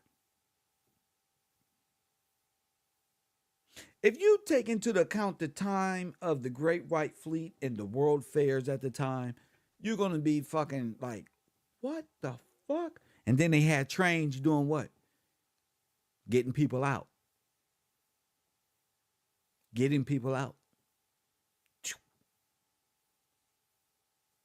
All that got to be destroyed because we finna plot this out and give it to all Germans. Y'all went into camps. Our people went into camps. Facts. Y'all people went into camps. They was being chased all over America, being gunned down from Devil's Punch Bowl shit to who God knows, Valentine's Day massacres, the Zoot Suit riots. That was all orchestrated events. Facts. All of them. All of them was orchestrated, and it was only thing that happened was y'all towns was devalued and destroyed, and y'all was put on motherfucking trains, never to be seen again. You talking about hundreds of thousands, millions of people. There was a grand exodus, and people hate to admit what happened. But as long as we stay consistent, we stay with the truth, and we stay asking the right questions like, excuse me, when did you become white? We're going to have something to talk about. August board, I have no idea. I honestly have no idea. Do you know how they got turned into British and Scott people? How those people got turned into white people? No. Have you ever thought about that? I'm not a history buff. I think culture did that over time. It's like certain words that we use in our language are not our words, they're other nations, other words that come from other languages. How did the Irish get turned into white people?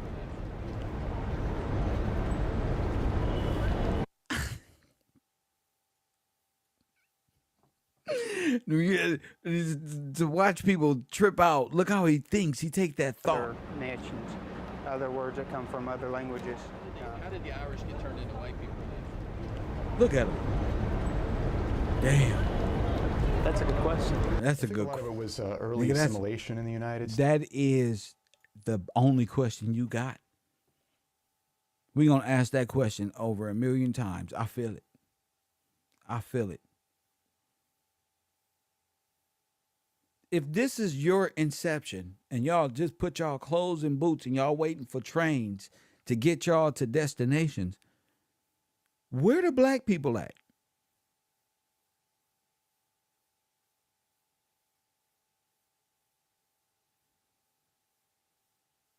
Where are you while they finna get on trains and move in to what the federal government just built up on it? What's that about?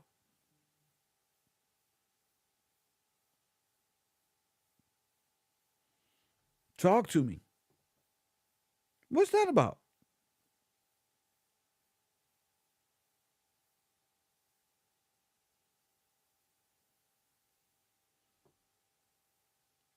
If y'all getting the children from Europe, the orphan trains, and then the people, how are you, these people, great grandchildren, talking about Mexicans? Y'all is the Mexican. You can't say the Mexican is illegal when you just came. Mike TV forefathers came with these people. Press one. Tell me I'm lying. You're going to get a dark one in there every now and then. There he is. You see? Press one. You see? You see him right there? Right there. Right, just right of the man in the you gonna get one Frenchman in there. You gonna get one perp. We got him. Oh my goodness. Coffee and Kush TV on the air. What up? Deborah from Florida. Deborah, what's going on? I believe I'm a white person in paperwork and many other things in paperwork, but my whiteness is definitely stolen from original landowners that had Bibles, and the babies' names were in the Bibles in Licking County, Ohio, during 1918 when, right after the Great Fleet. They came through the Great Lakes also.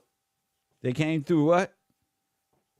The Great Lakes also, sir. The Great Lakes. Oh, okay. Yes, ma'am. Go ahead. That's how they got to Detroit, Michigan. This is all war strategy. Go ahead. Yes, sir. They used irregulars and mercenaries. The creation of the Merchant Marines is one of those. We don't really have to register it kind of things. Yes. That you were speaking on. And they did not register what they did to the people. The Red Cross, came in a foreign entity and then sorted and categorized where they would put the different people. I don't know what. So the Red Cross, to be honest with you, because we're going to go deep, the Red Cross doesn't even have to identify who's in the ship. And so if they're going to genocide you, they don't have to have you listed. No, sir. So there is no list of no blacks in the Red Cross at all. I know there's not, because I understand now. I understand already that they don't need a list. That's how they traffic people. But go ahead. Yes, sir. Using the original names and making them in an algorithm where they split them up, but they're using a trust, which is royal, and they're making it UCC code and giving cypher to themselves. Yes. We'll make it as near as possible because they're in a calamity, and we call them minors because they're not able to care for themselves any longer because we've stolen everything. And legally, that's right. and legally claim that I am Scotch-Irish with, pick a Rolodex of Indian tribes, any one of them that I would agree to, which I wouldn't. And then now I'm supposed to turn around and say I'm white Scotch-Irish and go get my trust open and let them play in it. Yes. Because they keep my mind so switching back and forth with stress, and I don't know exactly what it is, but I know that God is bringing me up from pond scum, and I will speak on the American Holocaust of the Royal Negroes in May. and stores and places that they do not want me speaking on those things. So I'm not ready yet to speak on that, but I do know that that's my goal, sir. Well, that is also my goal as well. And thus we are brother and sister in Christ. Anything else? Yes. No, sir. I will go to the back of the room, but thank you for allowing me to be in your class. Yes, ma'am. And thank you for your continuous support on my Patreon. Thank you. Everybody. Yes, ma'am. I'll be in the back. It's a beautiful day in the neighborhood. So if she can say it, so can you. Press 1. So can you. You got to be able to understand the theft is going on in your face in history. When they are telling you the history from your perspective as what I call an American POW, you're still a royal.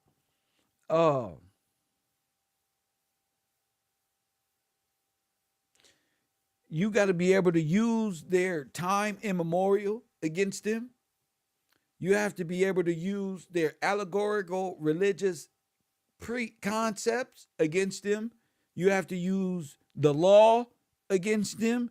You got to use every attribute they've given you and God given you to fight this institution. And I don't mean physically. I mean personally.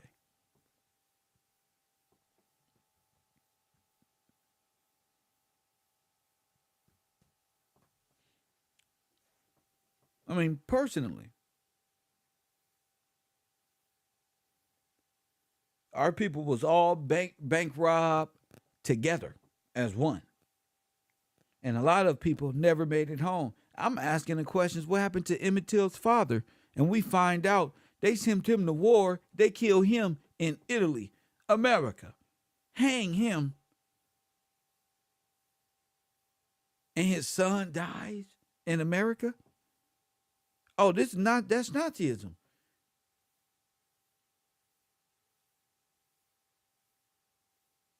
Fucking with the white women. And they got him.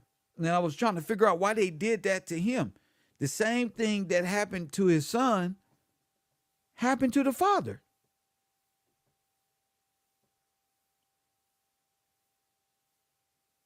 Y'all don't get that?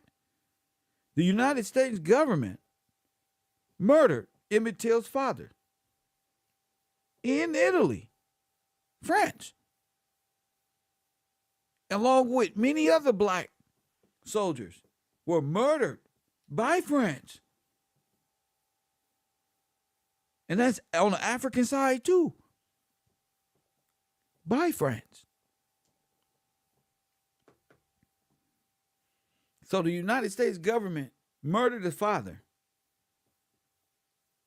And then the same people, the same race, the same people, same damn near 20, 30, whatever time it was, and it happened to him? The son for doing what? Whistling at a white woman? That's crazy because the white woman accused his father of, well, the white woman said he didn't do anything.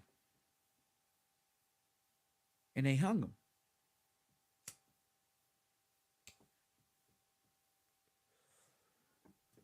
So I see that we be worried about the wrong things in history and life, period. This tragedy just happened. The FBA, this is the FBA. We're going to be talking about the FBA, the fake Irish, the Germanic black, press one. We're going to be talking about all these things so nobody get it confused or misconstrued. States, a lot of European ethnics coming over, assimilating for a variety of reasons. Primary one being a desire to elevate their socioeconomic status. Man, this nigga got a whole chest on his shoulder.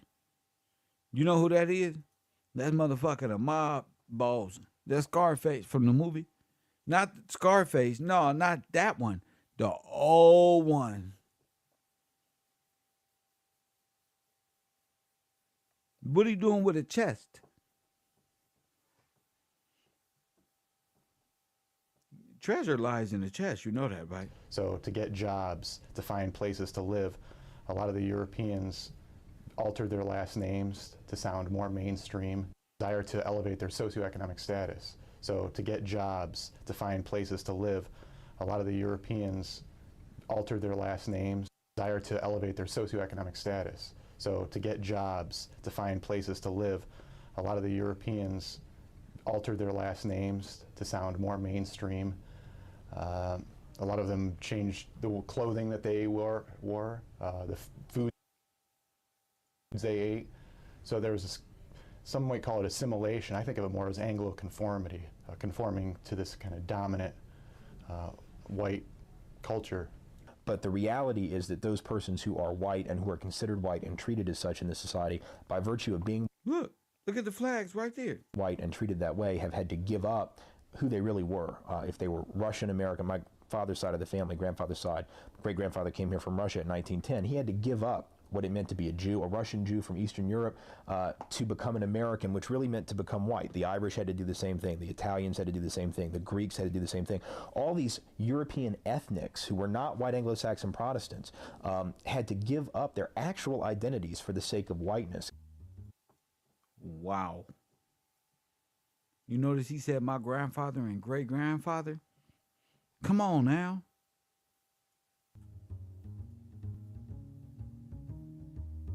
I really didn't think about being white, I'd say growing up, because mainly... Look at this.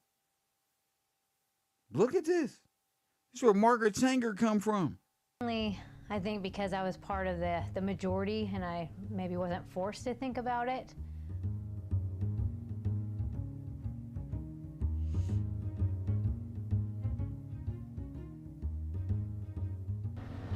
I don't think it means anything. It's just, some people might think it means better, but to me it doesn't mean anything but just the color of my skin, really. How often do you think about being white? Not very often. I really don't think about it a lot at all. Hardly ever. It's just me. Racially, do you see yourself as a white person? No, I see myself as a person. So do you ever think about being a white person? No. Probably not very often. Not really. Sometimes I got a lot of black friends. Sometimes we make jokes about it and everything, but not really. It doesn't matter to me whether I'm white, pink, or purple, or black. I don't care. Depends on the social situation. Sometimes I'll be the only white person in the room when it's reversed, when the tables are sort of flipped. How do you identify racially? Do you see yourself as a white man? I think that everybody is equal in the eyes of the Lord. So you don't see yourself as a white person? Not as much as most people. I think when it's all said and done, we're equal, and definitely inside and outside. But I don't know if I ever considered myself white or thought about it. At one point I'm sure I did, but I don't really have any recollection of when it was, which I think is a total reflection of whiteness, of never having to sort of contemplate why people treat you the way they do. To be white means to be a member of a dominant racial group in a society that I'd consider white supremacist. And to be white in a white supremacist society, not just a racist society, because that's almost too generic. Yes. To be white in a white supremacist society is to be able to have the luxury of oblivion, to be oblivious to the injustices, to be oblivious to racial privilege, to be oblivious, frankly, to one's own identity. So it is, in a sense, to be invisible to oneself. Oh. Well, I think to be white in this culture means to deny the reality of racism. And it means to deny the privilege that we have as whites. Most people who are whites don't want to accept that they are privileged because they are. People don't want to talk about being white because they know that at a deep level, even though they haven't even, some of them may not have ever talked about it with anybody. It's a whole army, you guys. Listen to me. These are all standing militiamen. It's a whole army. Ever expressed it, they do know that. Do you hear me? You don't even see. They didn't even see this coming. Benefit from being white.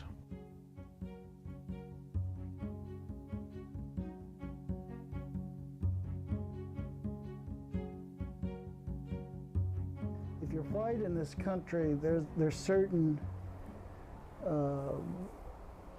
advantages that come your way, and it doesn't really matter whether you want to or not, or whether you're in touch with it or not.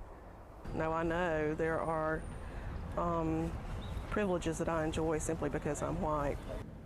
Every minute of my life, I'm aware of my white privilege, of the fact that I have a white skin, and that with that white skin comes along a whole mess of privileges that I have, and I don't ask for them, they just are there. There are things that come to me, that belong to me,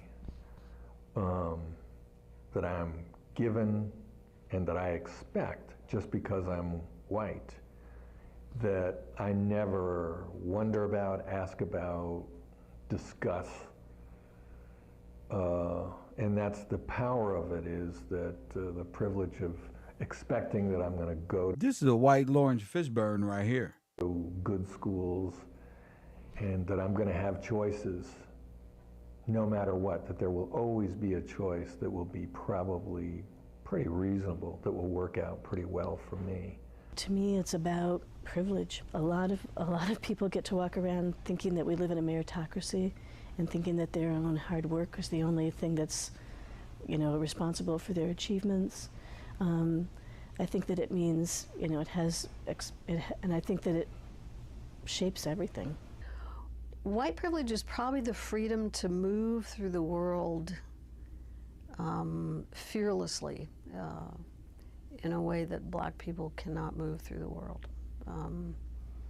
That you can take advantage of opportunities with much less fear and an assumption that you'll be treated equally with all other white people. Part of it is not having to even think about it.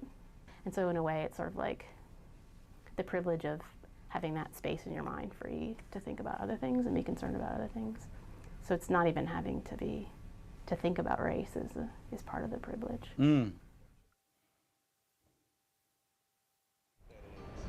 White privilege is being able to walk into a department store and not be followed by the detective. A friend of mine who's Asian American, she was stealing. Very unfairly treated at a department store. She was She stealing. was at a cosmetics counter, and she had bought something and it came with a free gift. So the woman at the counter put the free gift in the bag, and my friend didn't know that the free gift had already been put in the bag, so she had grabbed the one on the counter and put it in the bag unknowingly. Just the sweetest woman, wouldn't hurt a fly.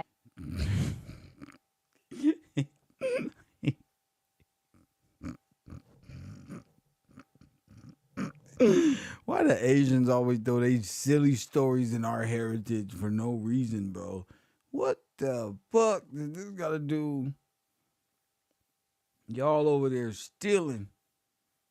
Ooh, I remember I was a criminal. Press 1. Remember y'all was criminals coming up. If your ass is 35, 40, 45, 50, your ass still want to be a criminal. Something wrong with you.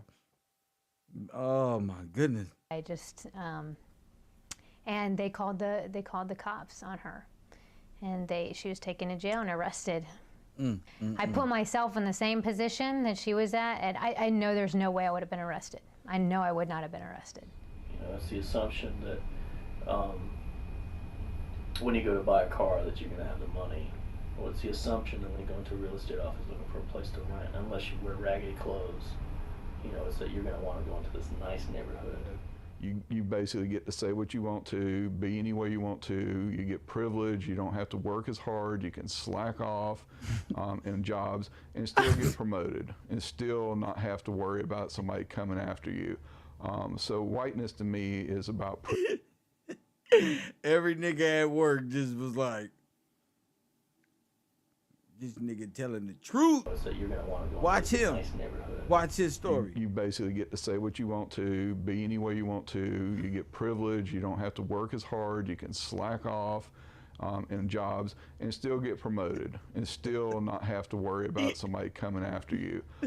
So whiteness to me is about privilege and access to information systems and people. And This white man, this is the motherfucking white man. Know why he accepted. You get, oh, being white to me? Oh, shit, nigga, I've been slacking off my whole life. And I still eat good potatoes. Press one. Damn, bruh. Look how positive he is and accepting he is of knowing his white supremacy, his white privilege card. you basically get to say what you want to. It's like be you can any way ask want to, him, be sir, how did the white card benefit you And no, I would in not have life? been arrested. You know, it's the assumption that when you go to buy a car that you're going to have the money. Well, it's the assumption that when you go into a real estate office looking for a place to rent, unless you wear raggedy clothes, you know, it's that you're going to want to go into this nice neighborhood. Now, sir, how about you? What are the benefits of your white privilege card? You basically get to say what you want to, be any way you want to. You get privilege. You don't have to work as hard. You can slack off in jobs and still get promoted and still not have to worry about somebody coming after you. So whiteness to me is about privilege and access to information systems and people and power that you didn't earn. I went through a time where I was poor and I had to take care of my father, and I worked with about 100 African American men, and I was the only white male on the shop floor, and I was really horrible at this job. It was a metal grinder. I'd grind too much of it. I'd make big indentations. I was constantly messing up, and I was sure I was going to get fired. It was just a matter of time. What happened? About 6 months into the job, the boss and a few of the managers come over. They're all white men. And I thought, this is it. This is the day I'm getting fired. And they came over and told me that they've had their eye on me and they think that I'm management material. I said, what? Yeah. And they said, yeah, you stick around for a while and we think you've got potential to be a manager here. It's all embedded in every piece of our country. It's embedded in every structure that we have. It's embedded in our economics. It's embedded everywhere. When I walk into a bank, or when I walk into anybody's neighborhood, or when I walk into anybody's store, that I'm acceptable, that I can go anywhere I want, and I'm seen as an acceptable person. And the reason I am acceptable is because I'm white. I remember when I was going to get my driver's license renewed for the first time. I really couldn't see very much without glasses. I didn't have any glasses with me. They had you go to one of these machines you look in and see like what letter it is and etc. I couldn't see any of it. I was one of the few white people there, and the guy behind the desk was this older white guy, and he just said, "Oh, don't worry about it. Go ahead." I was like, "Is he just letting everybody through?" And I saw that he wasn't, and I kind of was like, "Oh, okay." It's the ability to walk into the bank in Savannah when we were ready to build our house and borrow $100,000, and neither one of us were working. Lord have mercy. Lord have mercy.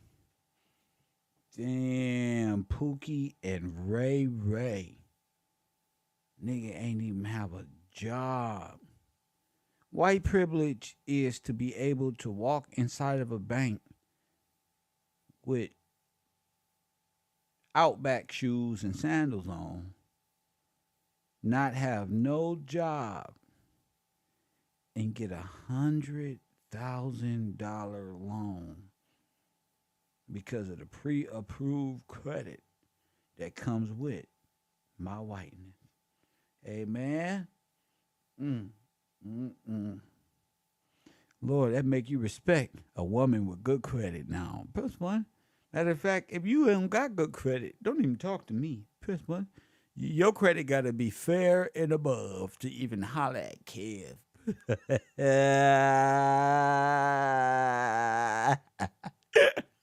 This some white privilege in here, man. Sheesh. How much? Damn. Y'all shit is below average. I mean, that to me, that is just so incredible. She said that is to me too. Lord, could you imagine Shaquanda and them with a good business loan? Could you imagine everybody in the project with a house loan? Shaquita and them moving right next to you. They'll say, I don't want these non-working people working right next to me. They're going to destroy my community. Nigga, you didn't have no job when you got that house neither. That we could do that. I mean, of course we had to present, we had to give them facts and figures and all that kind of thing. But, if you were a person of color and you walked in and you said, well, we're neither working and they're going to loan you $100,000, I don't think so.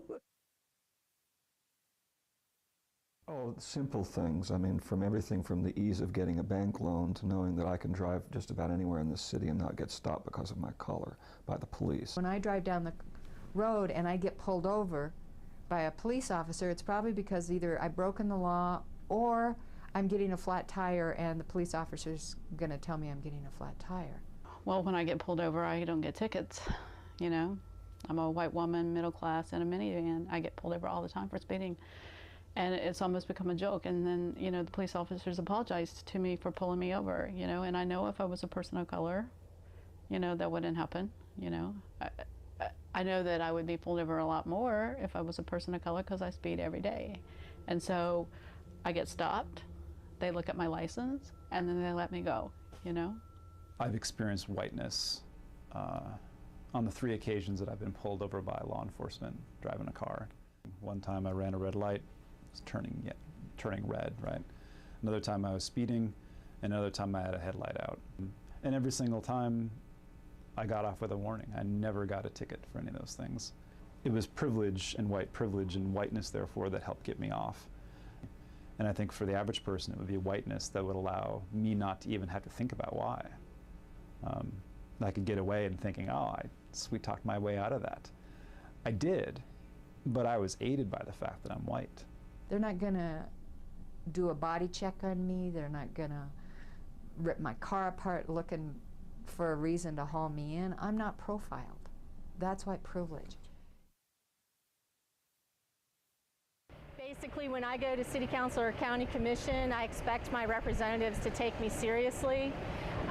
And they do, for the most part, because they know that they have to be more accountable to the white community because the white community has more power and money and can vote them out of office. We as white people have a sense of what our rights are, that we have the right to, live well, live safely, have health care and police that respond to us, have city officials that pay attention to us, have the needs of our community, be able to have those met. And I think that if you talk to people of color or look at communities of color, that does not exist for people. That idea of those rights.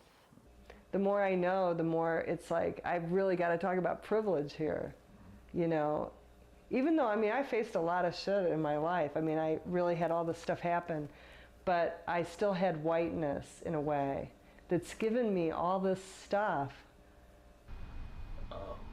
And it's all these things which not only give you privilege in the sense of stuff and access to stuff, but also it validates who you are. So you have this feeling that, I'm important, I'm worthwhile. So I want to ask you, do you think anybody would give that up for you to know who you are? You realizing what's going on in history and time, you think they want to give that up? Oh, no. Oh, no. we would rather ignore why we even call ourselves white. Because we believe in one America. It doesn't matter if you white or black. They start coming with that pre-programmed script, and it's over. So listen. That other people don't have. You know, they have to get it somewhere else. You know, they might get it from their family or what have you, but I'm going to get it from everyone, you know, with few exceptions. I was taught that you respected black folk, but not really as human beings, more like cats and dogs and cows. You wouldn't mistreat a cat or a dog in my family.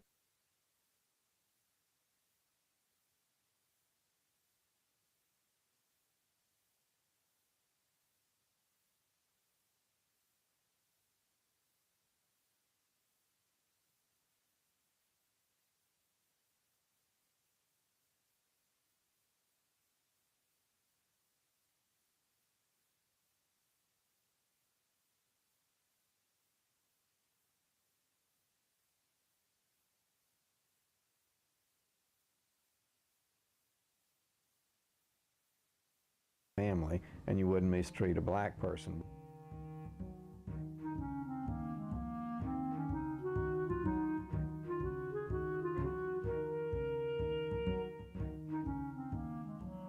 I don't have any trouble admitting that I'm a racist. I think it's absurd to try to fight with that. I grew up in this society. I was conditioned by it. I think internally in my psyche I've grounded and rooted those attitudes, and I see it in me all the time. I mean, I'm always dealing with it. I don't think that makes me a bad person. You know, I don't think that means that I've grounded in original sin or anything. It just means I've been well indoctrinated. But it does also call me to do something about it. I consider myself somebody who does racist things and acts on the racism I have within me because of the context of the world in which I grew up and live in. For me, individually, is to recognize and acknowledge that I have the power of race in me, and that I'm going to be, I don't believe I'll ever have a time when I look at anybody and don't see their racial classification first. Oh, I hate to admit it, but I still have thoughts that I'm smarter than some. So let's be very clear, class. Race equals classification. I love the older white men that used to be in the World War I and II, because they say words that that you're supposed to catch. He said race or classification. Remember, they said Nazi Germany, they was asking, where are your papers? Who are you? What is your race? Back in the day, because a black person can be from North Africa, so they had to know, who are you? Either you one of them or one of us, or you a George Washington Revolutionary War motherfucker. You against us or you with us? You hear me? All right, look. The people who overthrew George Washington is Adolf Hitler and them. That type of shit. And George Washington didn't fight for Adolf Hitler or none of that. And I know there's 2-3 different time zones, but since we got manipulated time and it's the Philadelphia experiment where time is meshed together, you understand what I mean, nigga. Adolf Hitler, in this story, that ideology is what destroyed the Republic. So they tell you these little fucking old ass stories of nothing to hide the key to our freedom, which is truth. Black people just because of skin color. I mean, I'm sorry, but that still crosses my mind. Stereotypes will pop in my head just like everybody else, you know. When I see somebody, a stereotype will pop up, and then I have to say, no, you know, that's a prejudice. When I'm in a classroom of students, I'll tend to look at the white students more than I'll look at the black students. And when I realized I was doing that, I was shocked. And I tried immediately to begin to train myself to stop doing that. And it was astonishingly difficult. There was something about a natural tendency to look at white faces in a way that I did not have the same natural tendency to look at black faces. And I think that's a kind of an ingrained, inborn racism, is all I can think of it as. I remember I was talking with a young man named Sylvester, and he was saying, "You're racist." And I'm going, "I'm not." He's going, "You are." "I'm not." You know, we went back and forth like that for a while. And then I had to go get refreshments, so I said, "Hold on." And I went upstairs, and my mother... And first of all, let me say this. If you don't know what racism is, you can't call nobody a racist. Because racism is systematic. So if you don't know what racism is and how people are brought up in systematic racism, then you shouldn't be making arguments that's going to cause your racist brother to be at odds with you. You should not be conflictive, because at this day and age, we all can go home and talk another day. It ain't that serious no more.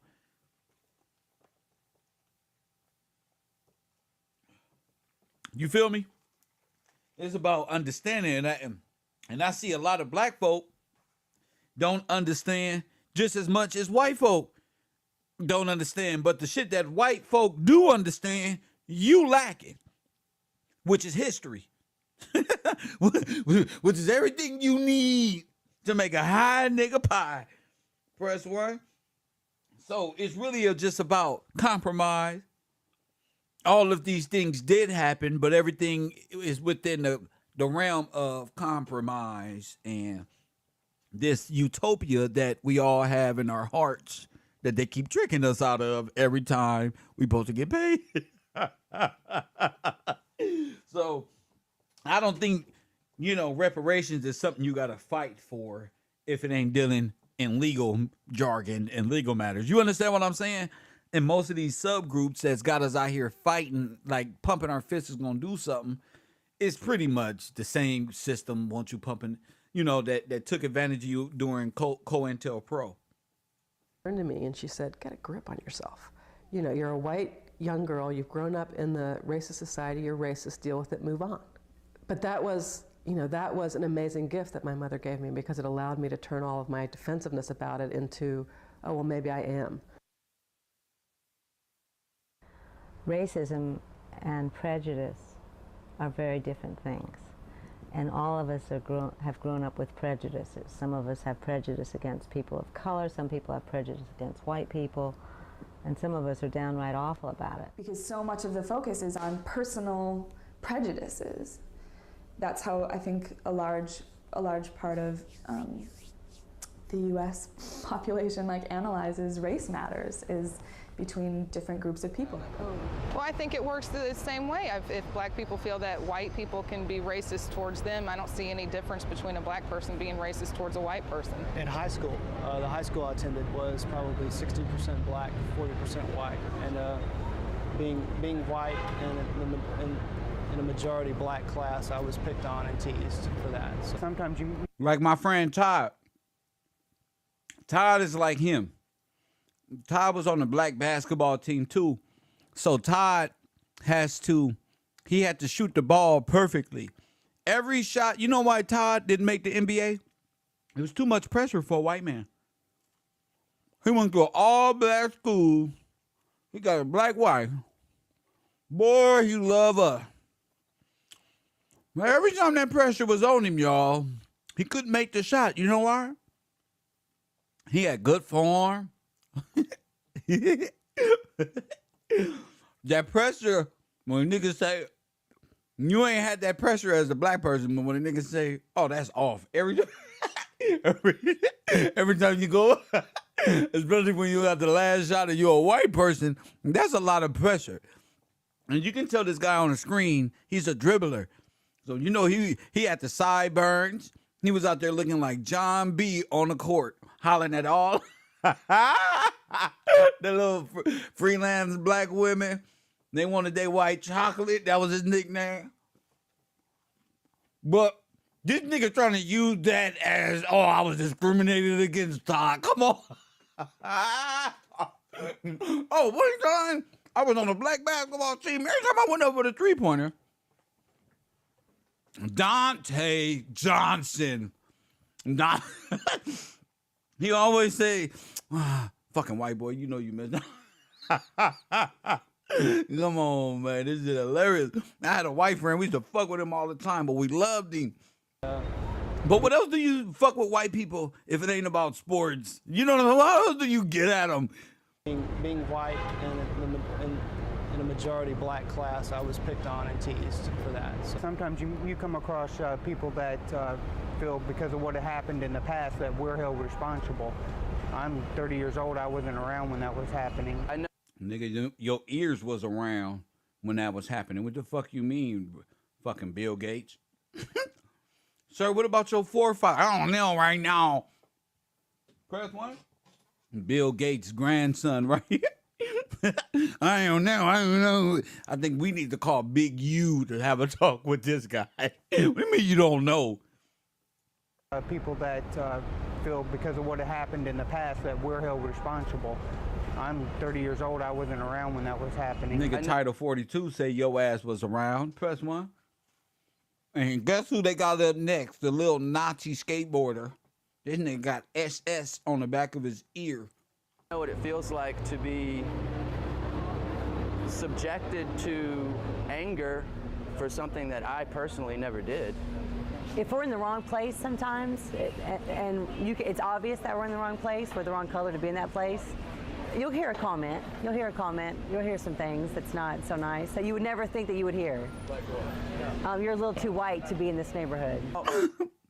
Excuse me, black people. Black people, do you know anybody? I'm talking to black people.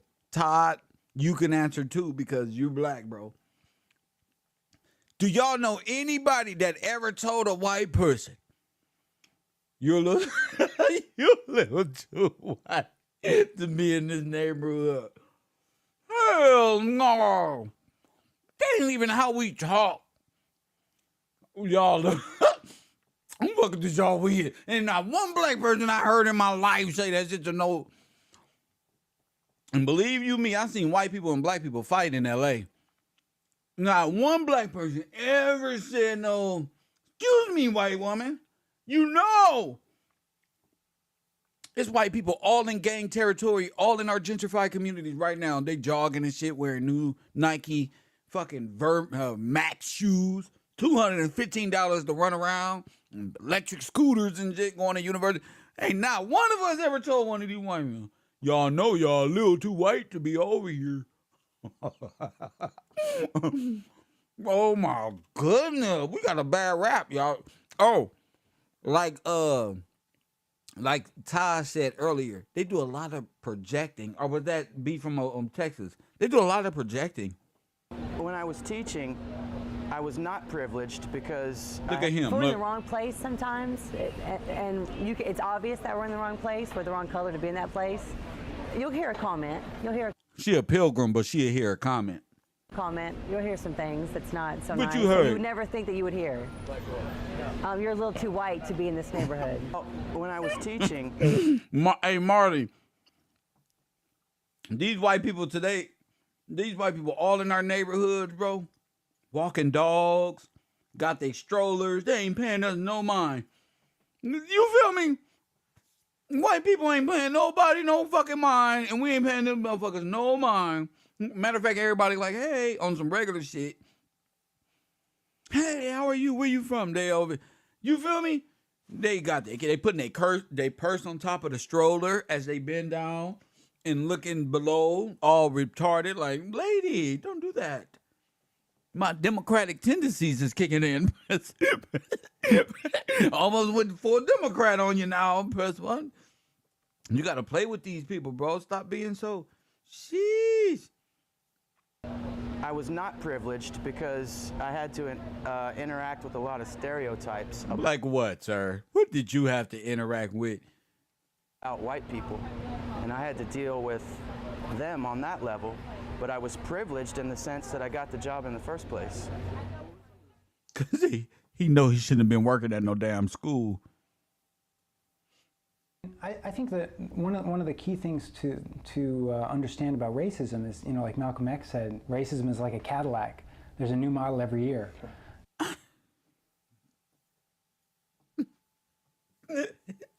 when you see this, and the danger. When you see a white man like this telling you this shit, run.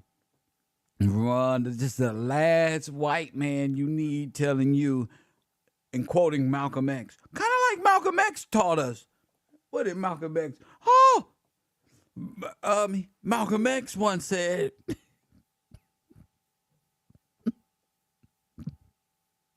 racism. The one thing we ain't heard that one, but since it said Cadillac, yeah, Malcolm X said, racism is like a new Cadillac. He on Shakespeare type shit. What's that one? Like a new Cadillac. Racism is like a new Cadillac. Go ahead. Go ahead. Thank you. Racism is like a new Cadillac.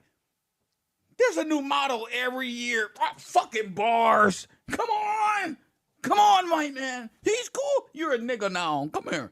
Come here. You got one fucking try, Eminem. You better get this shit right. Well, racism is like a Cadillac. Go ahead. Go. It's a new one every year. Fucking motherfucker. Fucking Negro jokes. He's just sold Cadillac, and fucking Cadillac commercial come right after him. Lord have mercy. You know, and you know, it's racism is a dynamic social construction, so it's always changing, it's always mutating.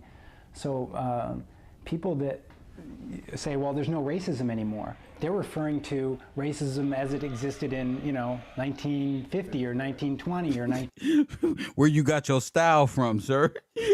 Nigga, what they said is they don't know we don't upgrade it to racism with smartphones, because they over there thinking about how we used to run and look at them as they walked into school with that picture with that little girl with the football coach from the Dallas Cowboys. Press one. We be stuck there. Every time racism brought up, we see that little girl walking into school with people who look like him, as a matter of fact. 1910. Racism permeates. Now, nigga, racism on YouTube, where we don't get monetized, we work for free. Press one. Every aspect of our society, and it's made, a world that we live in that's very unequal. It isn't what you personally did or did not do. And I think that's such a hard leap for white people to make, is like, it isn't something that I personally did, but it's something I personally have to work against. It ain't just a matter of who I am as a person or what I think or feel about other people. I think there's a hierarchy in our country that's based very clearly on skin color and on people's perceptions of what race you're in. And white are at the top and black are at the bottom, and Asian and Native American and people of sort of light brown hue are in the middle, and Latinos are down, Y'all all above us. Y'all all one. She naming subgroups after the birth of other subgroups. They all under you. They all above you, all of them. And then and all of them are foreigners. At the bottom. Racism is not simply about how we get along on an individual level, but it has to do with who has institutional and social power. White people have the political and social power in our society, and that is a given. And if you look at if you pick apart social and Ooh, I will trade her for It's Just Pearly Things any day. Press one. I'll take this one over Just Pearly Things. Final answer. Individual level, but it has to do with who has institutional and social power. white people have the political and social power in our society, and that is a given. And if you look at if you pick apart social and political situations, you can see that very clearly. I think it's quite obvious. Man, I like that white lady already. Why she can't be in the manosphere? Press one. We need to bring her to the forefront. I would love to have a white girl like that on my black team. Press one. We got our own pearly things right here. Privilege and experience the advantage of being in a system that thinks white is better than folk of color, and so there's all this unearned advantage that's going on all the time. Particularly in a society like the United States, it's hard to confront racism unless you understand how, if you're racialized as white, you benefit from racism. Woo, that's well said. Just because I am white and have these privileges, I participate in a racist system. And that doesn't make, that it's not my fault, I can't help it, I'm born to it. And, you know, and that's what being white means. But I do think and assume that white privilege is in fact the kind of racism that you can't avoid. All I got to do is sit down and close my eyes, and things are going to just move forward in white interests. And there's a way in which I'm complicit. I collude. I don't say anything. I don't do anything to stop it or challenge it. And in that way, I really do think that's how racism works. And that. Damn. So all of these these black folk saying that white people don't get it. No, white people do get it. Regular white folk get it, and regular black folk get it. Who is fucking us up is these little beggars. These little mandated federal beggars. These professional beggars. Because white folk who understand, they know about restitution, they know about everything we talking about. What's messing this up is this black and white racial card that pops up when it becomes evident that both sides can see there has been a great injustice done.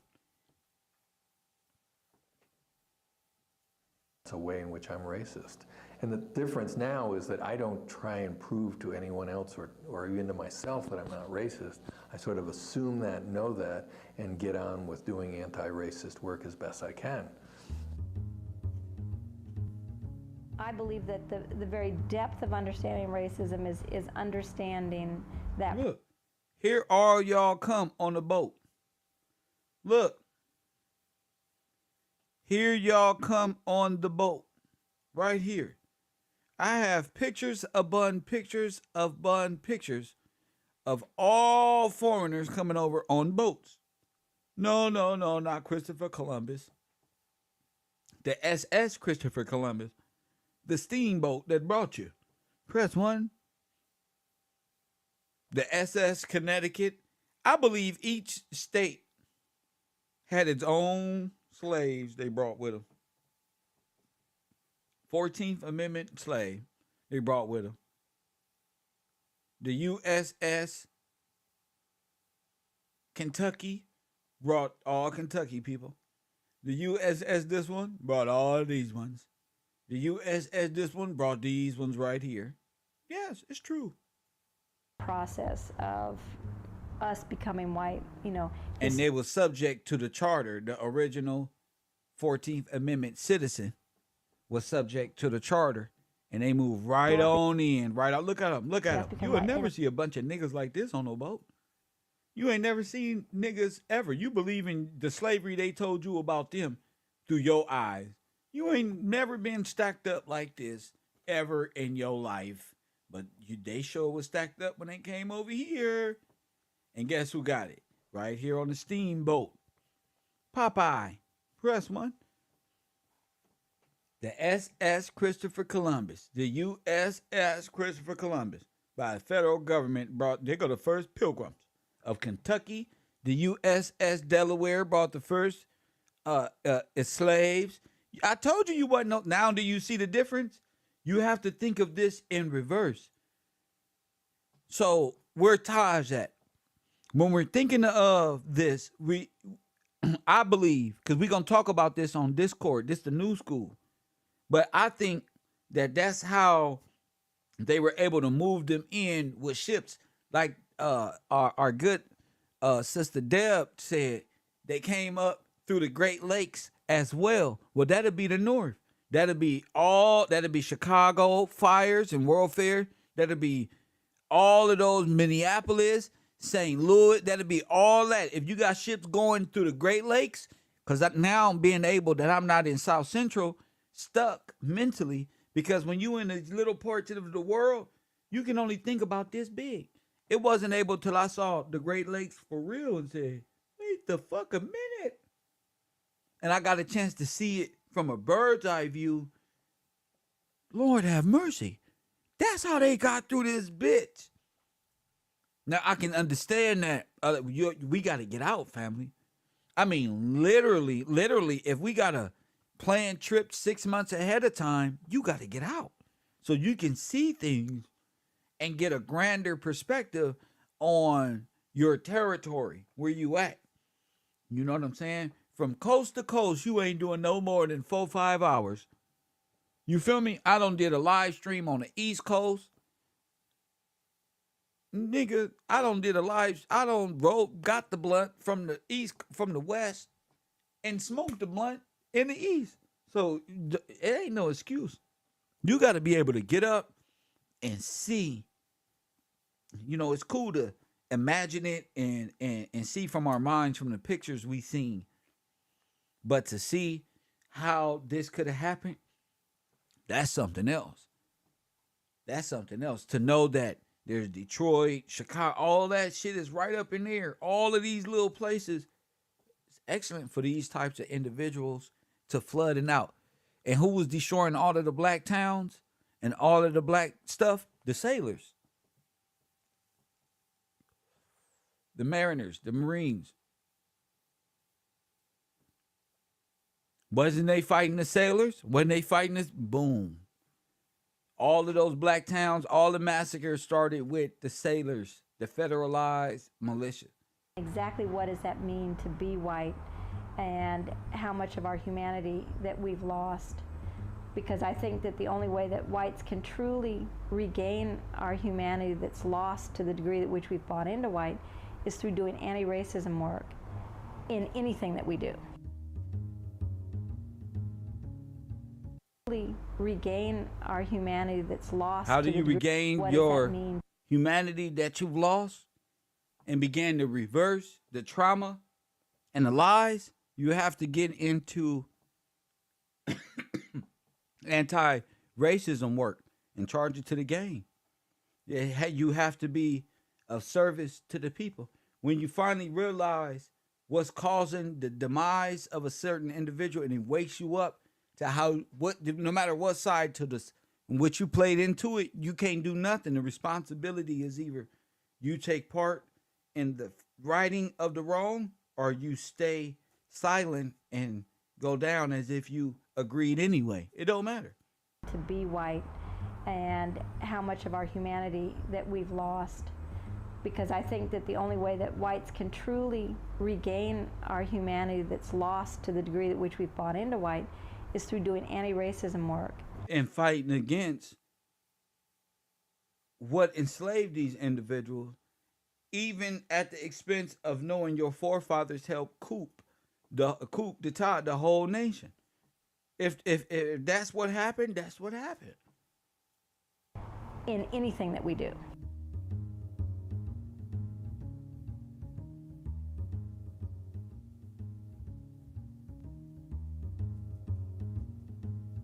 Like a lot of people, you start to learn exactly how messed up our society is in terms of racial disparity, and you realize that you're in the privileged class, you know? And especially for me, being a queer feminist woman, I in no way wanted to identify myself with an oppressor society.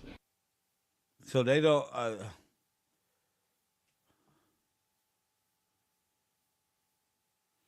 So now I'm queer, lesbian. I kind of know what it feels like. I don't want to identify with an oppressive society.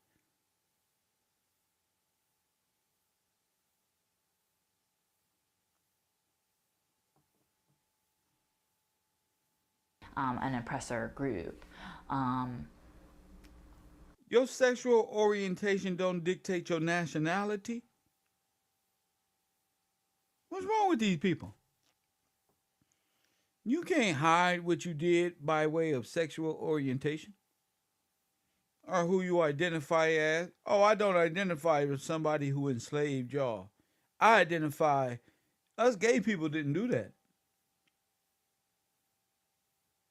Yeah, that was the straight Russians and Germans. Yeah, that wasn't my people. My people come in all colors. Wait. Matter of fact, we didn't take no part in none of these wars and religious wars. None of y'all had. And that was really hard for me. But calling myself white, that's been hard to actually say I'm a white person. Took longer than me recognizing that I was a white person. You know what I mean? Yeah. To go around and say I'm white. Yeah. Get comfortable with it. Right, with that. Like I was aware that I was white, you know, through this whole process, but it's, you know, it's been a process of being able to say all the time, you know, I'm a white feminist. It's taking the onion and it's unpeeling the onion, you know, of how racism permeates everything around us. I am white. Look what his shirt say. I'm a white His shirt say Columbus did not discover America. The onion. Oh wait, and Columbus peeling the onion. didn't discover Africa Of how or racism America. permeates everything around us. What the I fuck? am white. I am, you know, middle class, English speaking, and seeing that as tools that I can use, and also claiming my identity communally as part of this white community, and seeing that, you know, the work that I need and want to be doing is in the white community. What we have got to do is use the power that we have because of the privilege to kind of tear down those things in the system that hurt other people. For me, I haven't been able to give up white privilege because you can't until the system is eradicated. It's going to be there. But by struggling against it, by fighting against it. No, sir. You's fake, sir. I like them old white But men. it's- Old white men know how they listen. it's Listen been a to how they process break of it being down. able to say all the time. Listen. You know, I'm a white feminist. It's taking the onion and it's unpeeling the onion, you know, of how racism permeates everything around us. I am white. I am, you know, middle class, English speaking, and seeing that as tools that I can use, and also claiming my identity communally as part of this white community, and seeing that, you know, the work that I need and want to be doing is in the white community. What we have got to do is use the power that we have because of the privilege to kind of tear down those things in the system that hurt other people. For me, I haven't been able to give up white privilege because you can't until the system is eradicated. It's going to be there. But by struggling against it, by fighting against it, by consciously making a decision to turn against it, I can release myself. I can say to myself, you know what, I'm still receiving these benefits and that's horrible, but at least I'm out there doing something about it. And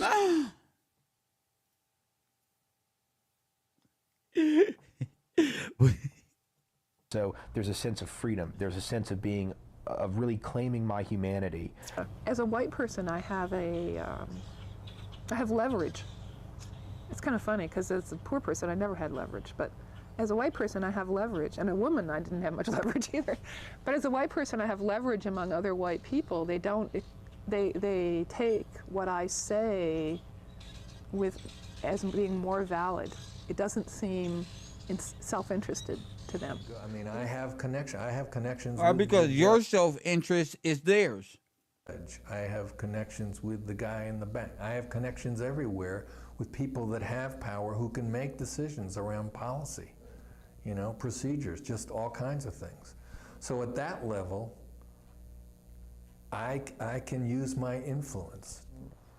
What has been a challenge for me, and where my greatest challenges have been, is on how I can personally use the positions that I'm in to help to change the institutions in ways that make it possible for them to really be allied with communities of color and accountable to communities of color, and where people who come to work in those institutions can begin to come into them without feeling like they have to code switch, or without feeling like they have to put on another persona in order to survive. There's this whole world out there that I had no idea about. If they would have said, would you give the benefits back? Oh, no, I'll fight for my own benefit. And as far as I can see, people of color, the ones that I have been close to, and the communities that I've been around, have a lot more figured out about how to be human beings than white people do. I think Black people be like, that's all right, baby. It'll be another day. It'll be all over with. You could get a brand new start tomorrow morning when you wake up. Just go take a nap, smoke this blunt. Everything will work itself out. Watch, tomorrow you're going to feel all better. Black women like that, don't worry about it. They going to get theirs. Yeah, I know you want revenge, but guess what? I got this gun in my hand. Let God handle it. Ain't no revenge like letting God have. What you mean by that? God has a way. Press one. God gonna make them see. Turn to Matthew. Press one. because we're cast as oppressors, we've had to get rid of a lot of pieces of ourselves that are human, and it's deadened us to a lot. I mean, it's deadened our sympathies and our empathies and our heart to other people.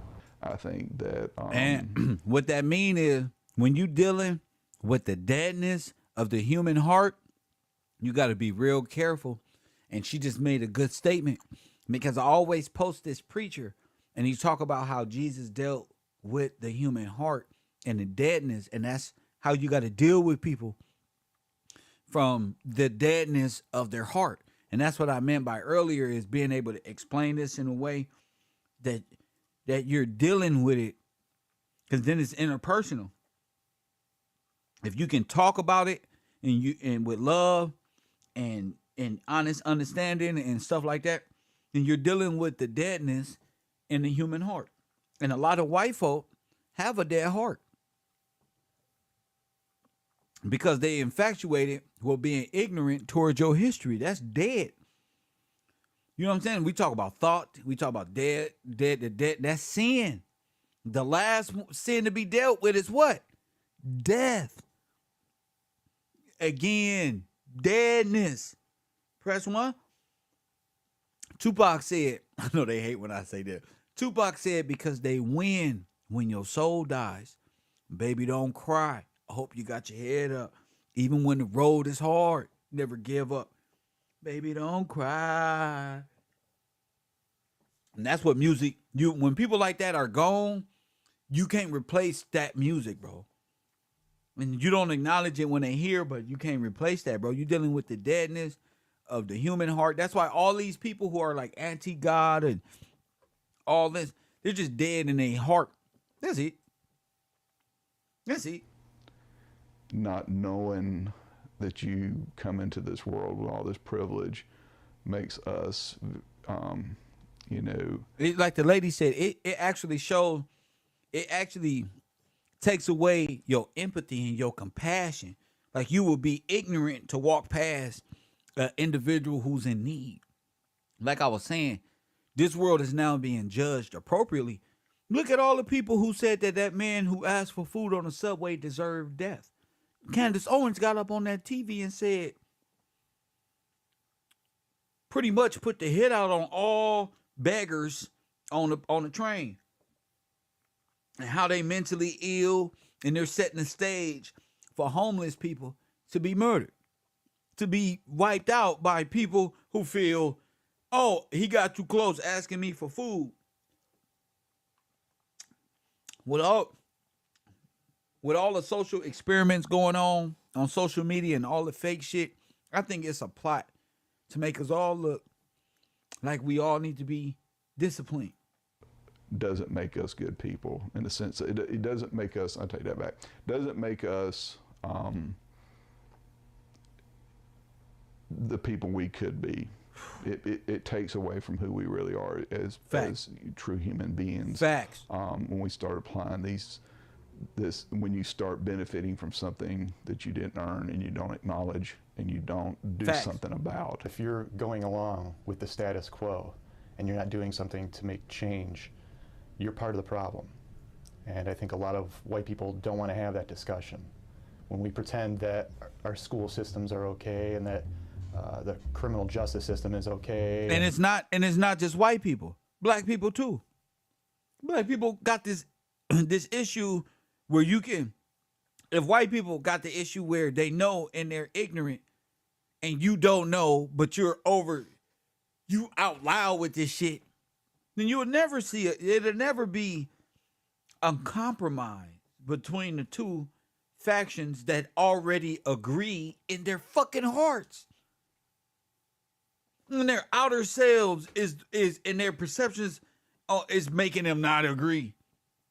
Like Charleston White, just conflictive every day, black, white. If it ain't talking shit and telling on somebody, then let's talk about how blacks are stupid. If these people didn't exist, we'd have a lot more of conversation and communication and a lot more understanding and a lot more. I'm talking personally because I'm an understanding person. I'm not, and everybody not like that.